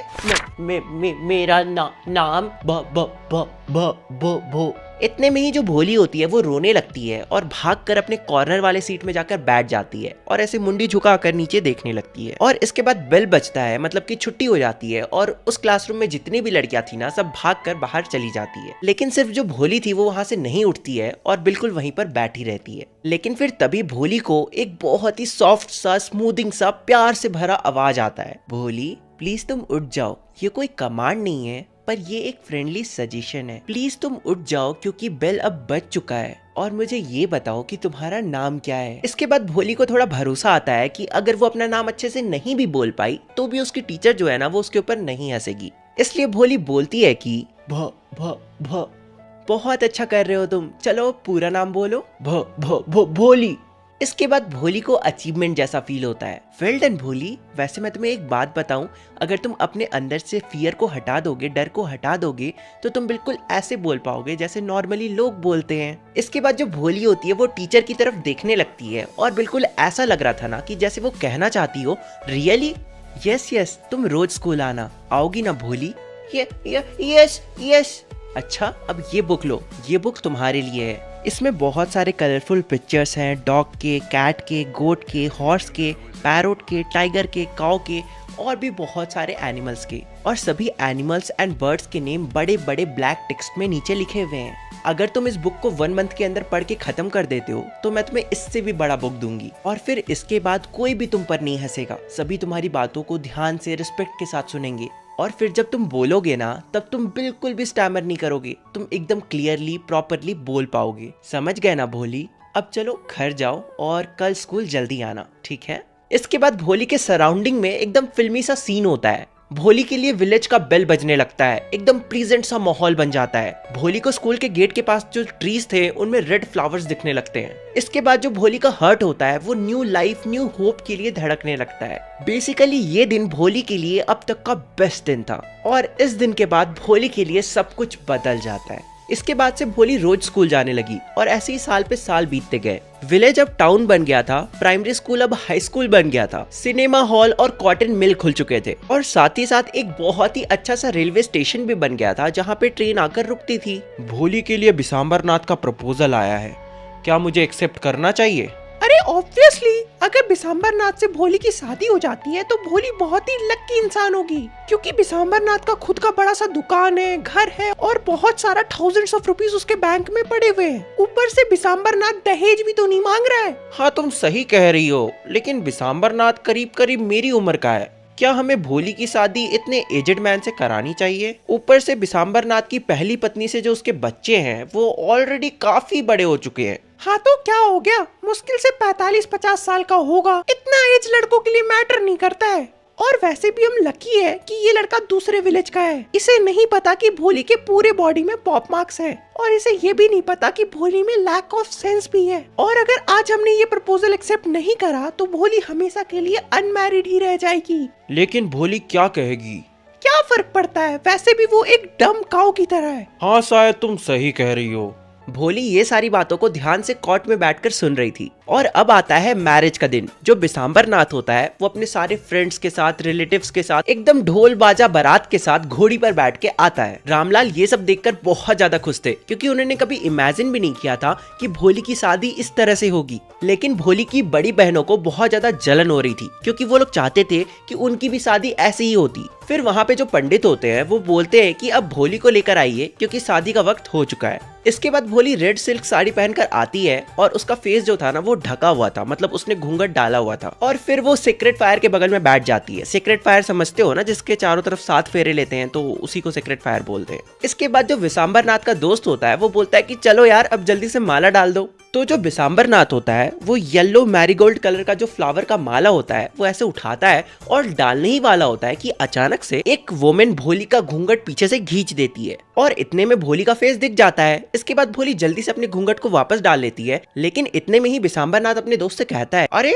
तुमने उस लड़की को देखा, उसके पूरे फेस में पॉप मार्क्स हैं। तो बिसाम्बर नाथ का दोस्त कहता है कि क्या हो गया, तुम भी तो एजेड हो। हाँ ये बात भी सही है, लेकिन बदले में मैं उसके बाप से 5000 रुपए मांग लेता हूँ। रामलाल ये सभी चीजों को ध्यान से देख रहे थे। उन्हें लगता है कि अब तो ये शादी हाथ से गई, इसलिए रामलाल दौड़ कर जाते हैं और अपनी पगड़ी को उतारते हैं और बिसाम्बर नाथ के पैरों पे रख देते हैं। और इसके बाद वो कहते हैं कि चाहे तो हमसे 2000 ले लो लेकिन शादी कर लो। नहीं नहीं, मुझे 5000 ही चाहिए, वरना तुम अपनी बेटी को अपने पास रखो। इतने पैसे मैं कहाँ से लाऊंगा, इतने पैसे मेरे पास नहीं है। इसके बाद रामलाल अपने रूम में जाते हैं और तिजोरी से पैसा निकालते हैं और बिसाम्बर नाथ के पैरों में लाकर रख देते हैं। इसके बाद बिसाम्बर नाथ की चेहरों में एक बहुत ही ग्रीडी वाला स्माइल था। मतलब उस स्माइल को देखकर बिल्कुल ऐसा लग रहा था कि जैसे उसने कोई जंग जीत ली हो, या फिर कह सकते हो उसने कोई सट्टाबाजी जीत लिया हो। मतलब उसने कोई गैम्बलिंग में बेट लगाया हो और वो उस गैम्बलिंग को जीत लिया हो। मतलब उसने कोई गैम्बलिंग में बेट लगाया हो और अब वो उस बेट को जीत लिया हो।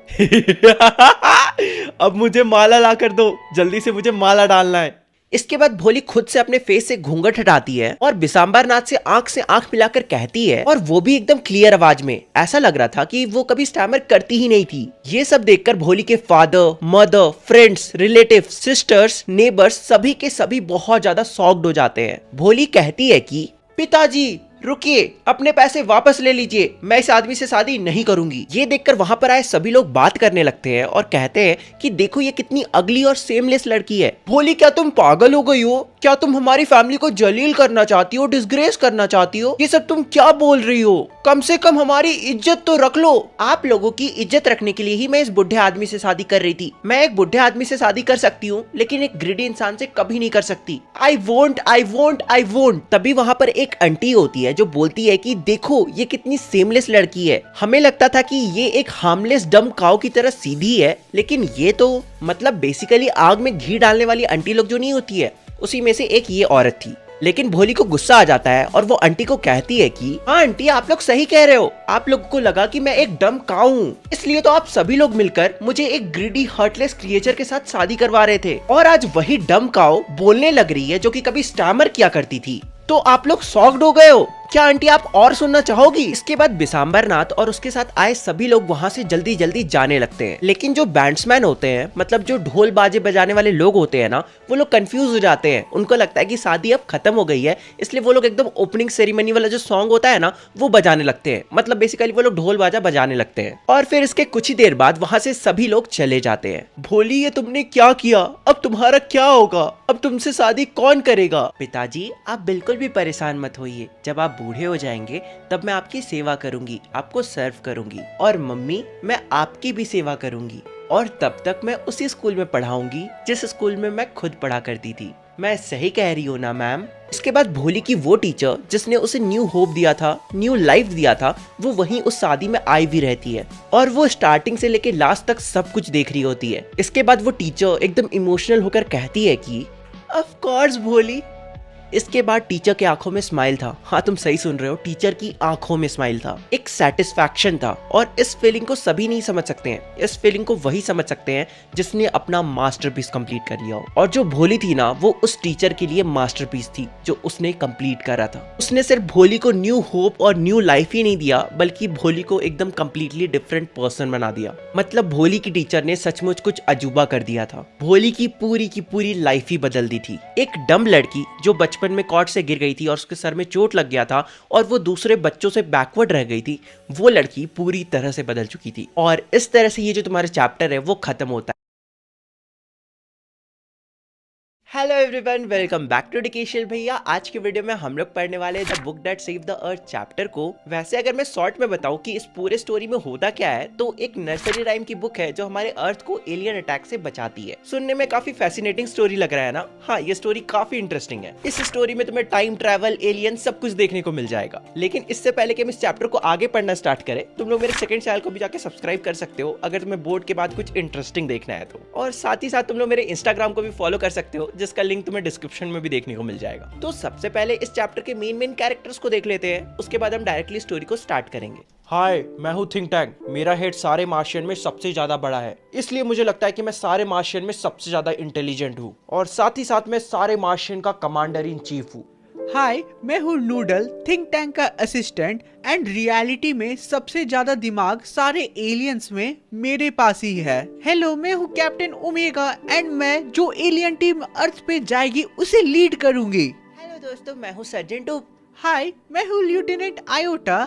हाय, मैं हूँ हिस्टोरियन एंड मैं ही तुम लोगों को इस पूरी कहानी को, इस पूरी स्टोरी को बहुत ही अच्छे से सुनाऊंगी एंड दिखाऊंगी प्रोजेक्टर के थ्रू। हेलो, मैं हूँ तुम्हारा नरेटर। तो देखो, यहाँ पे ध्यान से सुनना वरना तुम लोग कंफ्यूज हो जाओगे। तो एक हिस्टोरियन है जो लोगों को 25th सेंचुरी में कहानी बता रही है, और वो जो कहानी है ना, वो 21 सेंचुरी की है। और वो जिस जगह के बारे में कहानी सुना रही है वो है the museum of ancient history. और उस म्यूजियम में 20th सेंचुरी की कुछ चीजें रखी हुई है। आई थिंक सो तुम्हें समझ में आ गया होगा। फिर से एक बार रिपीट कर देता हूँ। तो एक हिस्टोरियन है जो कि लड़की है, वो 25th सेंचुरी में लोगों को 21 सेंचुरी की कहानी बता रही है। वो बताती है कि कैसे 2040 में, मतलब 21st सेंचुरी में, एक बुक ने कुछ एलियंस को अर्थ पे अटैक करने से रोका था। अगर तुम सबको ये चीज क्लियर है ना, तो आगे स्टोरी में कुछ भी इतना हार्ड नहीं है, तुम्हें बहुत ही मजा आएगा और तुम इजिली सब कुछ समझ जाओगे। तो चलो अब स्टोरी को स्टार्ट करते हैं। गुड आफ्टरनून, तुम सभी का स्वागत है museum of ancient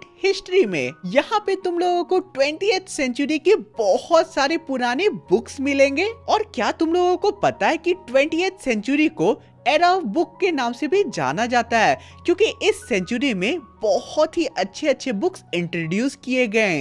in books ने लोगों को बहुत ही ज्यादा एडुकेट किया। लेकिन स्ट्रेंजेस्ट चीज जो एक बुक ने की थी वो था, एक बुक ने हमारे अर्थ को, यानी कि हमारी पृथ्वी को डिस्ट्रॉय होने से, यानी कि खत्म होने से बचा लिया। एक नर्सरी राइम बुक जिसका नाम है मदर गूस, उसने 2040 में अर्थ को एलियन इन्वेजन, यानी कि एलियंस की अटैक से बचाया। क्या यार, तुम लोगों ने अभी तक इसके बारे में ना सुना है ना पढ़ा है?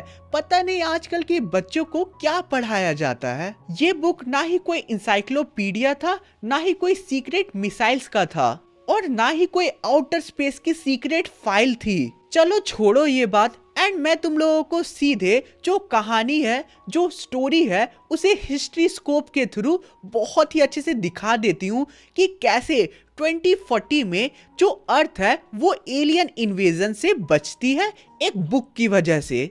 अब यहाँ से एलियंस के बीच की कन्वर्सेशन शुरू होती है। जो नूडल होता है वो सर झुकाते हुए बोलता है कि हे महान और ताकतवर थिंक टैंक, दुनिया के सबसे पावरफुल और इंटेलिजेंट क्रिएचर, आपके ऑर्डर्स क्या है हमारे लिए? तो थिंक टैंक थोड़ा चिढ़ते हुए बोलता है कि तुम्हें नहीं लगता तुमने मेरे सम्मान में कुछ लाइंस छोड़ दिया है? मुझे फिर से अच्छे से इंट्रोड्यूस करो। यस सर, मैं फिर से कर देता हूँ।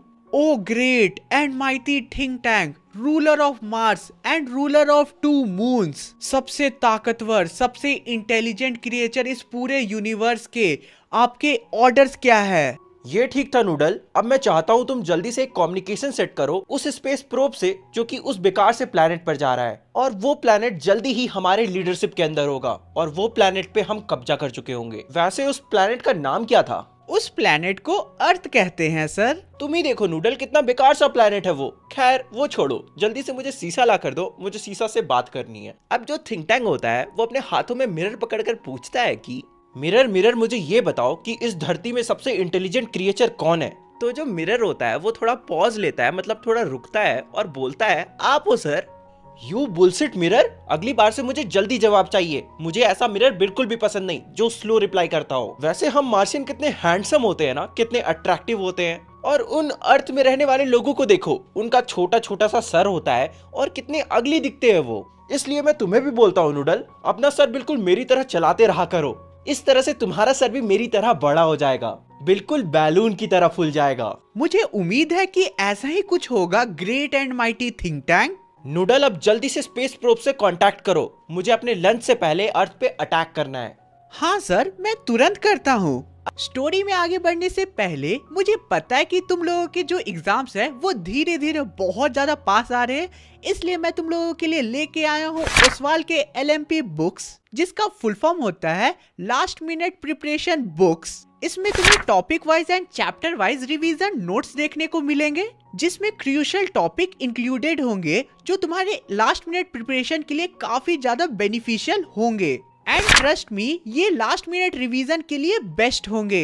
एंड ऑब्वियसली तुम्हें इनमें माइंड मैप्स एंड मेमोनिक्स देखने को मिलेंगे जो तुम्हें विजुअलाइज एंड मेमोराइज करने में काफी ज्यादा हेल्प करेंगे। इसमें तुम्हें कॉन्सेप्ट वीडियोस भी अवेलेबल मिलेंगे एंड ट्रस्ट मी, काफी ज्यादा हेल्पफुल हो सकता है ये बुक तुम्हारे लिए। एंड इस बुक का लिंक तुम्हें डिस्क्रिप्शन एंड कमेंट एरिया में देखने को मिल जाएगा, चेकआउट कर लेना। अब यहाँ से हमारा सीन 2 शुरू होता है और हमें कुछ सेकंड बाद की कहानी बताई जाती है।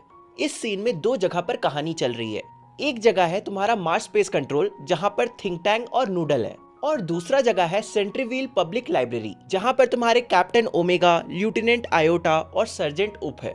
बेसिकली ये तीनों एलियन अर्थ के एक लाइब्रेरी में लैंड करते हैं और फिर ये सभी एलियन वहाँ की बुक को समझना स्टार्ट कर देते हैं। सर, मुझे वो तीनों क्रू मेंबर जो हमारे प्लेनेट से गए हैं अर्थ पे, वो तीनों क्रू मेंबर साफ साफ दिख रहे हैं। बहुत बढ़िया, अब जल्दी से उनसे वॉइस कांटेक्ट करो। तो नूडल माइक्रोफोन में बोलता है कि कैप्टन ओमेगा, तुम तुरंत ही हमें अपना लोकेशन भेजो कि एग्जैक्टली तुम अभी अर्थ पे कहाँ पे हो। Captain Omega to Mars space control, हम सब सेफली अर्थ पे पहुंच चुके हैं। हमने एक स्क्वाड प्लेस पे शेल्टर लिया है। लेफ्टिनेंट आयोटा, क्या आपको पता है कि एग्जैक्टली हम कहाँ हैं अभी? कैप्टन, मुझे समझ नहीं आ रहा है कि आखिर ये चीजें क्या है। मैंने इन सारे पेक्यूलर आइटम्स को गिन ली है, ये टोटल में 2000 है। मुझे लगता है कि शायद ये कोई स्टोरेज की जगह है। तुम्हें क्या लगता है सर्जेंट ऊप? तो देखो, ये जो एलियंस है ना, इन्होंने पहले कभी बुक देखा नहीं था, तो इसलिए यहाँ पे ये जो एलियंस है ये इन बुक को पेक्यूलर आइटम कह के डिनोट करते हैं। पेक्यूलर आइटम मतलब अजीब चीजें जो इन्होंने कभी देखी ना हो। अब तुम लोग आगे आगे देखो कि ये लोग इस बुक को क्या क्या समझते हैं। मुझे कोई अनुमान नहीं है, मैं 7 गैलेक्सी घूम चुका हूँ, लेकिन ऐसी चीज मैंने आज तक नहीं देखी। पता नहीं ये चीजें क्या है, हो सकता है ये सारी चीजें हैट होगी। Great and mighty think tank ही हमें इस मैटर में कुछ बता सकते हैं। माय डियर ओमेगा, उसे अपने हाथों में पकड़ो और थोड़े पास से दिखाओ। मुझे समझ में आ गया है कि ये चीज क्या है। तुम सबको तो पता ही होगा कि जो अर्थ के लोग हैं वो हमेशा खाते रहते हैं, तो जरूर वो कोई सैंडविच होगा। और जिस जगह पे तुम खड़े हो वो उनका रिफ्रेशमेंट का एरिया होगा, जहाँ पे लोग यूजुअली आके खाना खाते हैं। वो बोल रहे हैं हमें कि हम शायद एक रिफ्रेशमेंट स्टैंड में हैं। वेल, ये अर्थलिंग का डाइट थोड़ा स्ट्रेंज नहीं है? हाँ, मैंने कहा ना, ये जो चीज तुमने अपने हाथों में पकड़ा है वो एक सैंडविच है। A sandwich? A sandwich? और सैंडविच? अरे मुझे पता है, अर्थ के लोग सैंडविच बहुत खाते हैं। तुम खुद ध्यान से देखो, वो जो ऊपर का लेयर है वो ब्रेड है और बीच में जो वो व्हाइट व्हाइट दिख रहा है ना, वो उसकी फीलिंग्स है। हाँ सर, आप सही बोल रहे हो। मेरा ओपिनियन कंफर्म करने के लिए मैं चाहता हूँ कि तुम उसे खा कर देखो। क्या मुझे इसे खाना होगा? क्या तुम्हें मेरे ओपिनियन पे डाउट हो रहा है? नहीं नहीं सर, मुझे आप पे बिल्कुल भी डाउट नहीं है, लेकिन जो लेफ्टिनेंट आयोटा है उसने अभी तक ब्रेकफास्ट नहीं किया है, इसलिए मैं लेफ्टिनेंट आयोटा को ऑर्डर देती हूँ ताकि वो इस सैंडविच को खाए। कैप्टन, मैं बहुत ज्यादा खुश नसीब हूँ कि आप मुझे ये बड़ा चांस दे रही हैं, लेकिन मैं इतनी इम्पोलाइट कैसे हो सकती हूँ कि इस सैंडविच को मैं सर्जेंट ऊप से पहले खा लूँ। सर्जेंट ऊप, मैं तुम्हें ऑर्डर देती हूँ कि तुम इस सैंडविच को खाओ। ये सुनकर जो सर्जेंट उप होता है वो काफी अजीब अजीब चेहरे बनाने लगता है, क्योंकि ऑब्वियसली उसे ये खाने का मन तो नहीं था। क्या लेफ्टिनेंट आप मुझे बोल रहे हो? अब आयोटा और ओमेगा साथ में बोलते हैं, मार्स की ग्लोरी के लिए खा लीजिए आप। अब जो उप होता है वो बुक का एक बाइट लेता है और बहुत ही अजीब चेहरे बनाते हुए उस बुक का एक हिस्सा खा लेता है। इसका टेस्ट कैसा था सर्जेंट ऊप? कैसा था इसका टेस्ट? तुम ठीक तो हो ना? क्या वो डिलीशियस नहीं था सर्जेंट ऊप? ये बिल्कुल भी टेस्टी नहीं था। पता नहीं अर्थ के लोग इसे कैसे खा लेते हैं। Sir, great and mighty think tank, मेरे मन में इन सैंडविचेस के बारे में कुछ बात आई है। वैसे मुझे नहीं लगता कि तुम्हारी बात कुछ सच हो सकती है, लेकिन फिर भी तुम अपनी तुच्छ विचार मेरे सामने प्रकट कर सकते हो। सर, मैंने इन सैंडविचेस के बारे में कुछ फिल्म्स देखी है एंड मुझे लगता है कि जो अर्थलिंग्स है वो इन्हें खाते नहीं है, बल्कि वो इसे कम्युनिकेशन के लिए यूज करते हैं। हाँ, वैसे मेरा भी नेक्स्ट पॉइंट यही होने वाला था। मैं भी यही बोलने वाला था कि ये कोई कम्युनिकेशन वाला सैंडविच हो सकता है। वैसे भी think tank is never wrong. तो इस बात पे सभी बोलते हैं great and mighty think tank, कभी गलत हो सकते हैं क्या? चलो अब मैं तुम्हें ऑर्डर देता हूँ कि तुम उसे सुनकर देखो। तो सभी एक दूसरे को देखने लगते हैं कि क्या सच में हमें इसे सुनकर देखना होगा। तभी थिंक टैंक उधर से माइक्रोफोन के जरिए बोलते हैं कि क्या तुम सबके कानों में मार्बल भरा हुआ है? मैंने कहा सुनकर देखो उसे। हाँ सर, हम सुन रहे हैं। तो अब सभी एलियंस कान लगाकर उस बुक को सुनने की कोशिश करते हैं, लेकिन उन्हें कोई भी आवाज नहीं आता है। मुझे तो कोई साउंड नहीं आ रही है।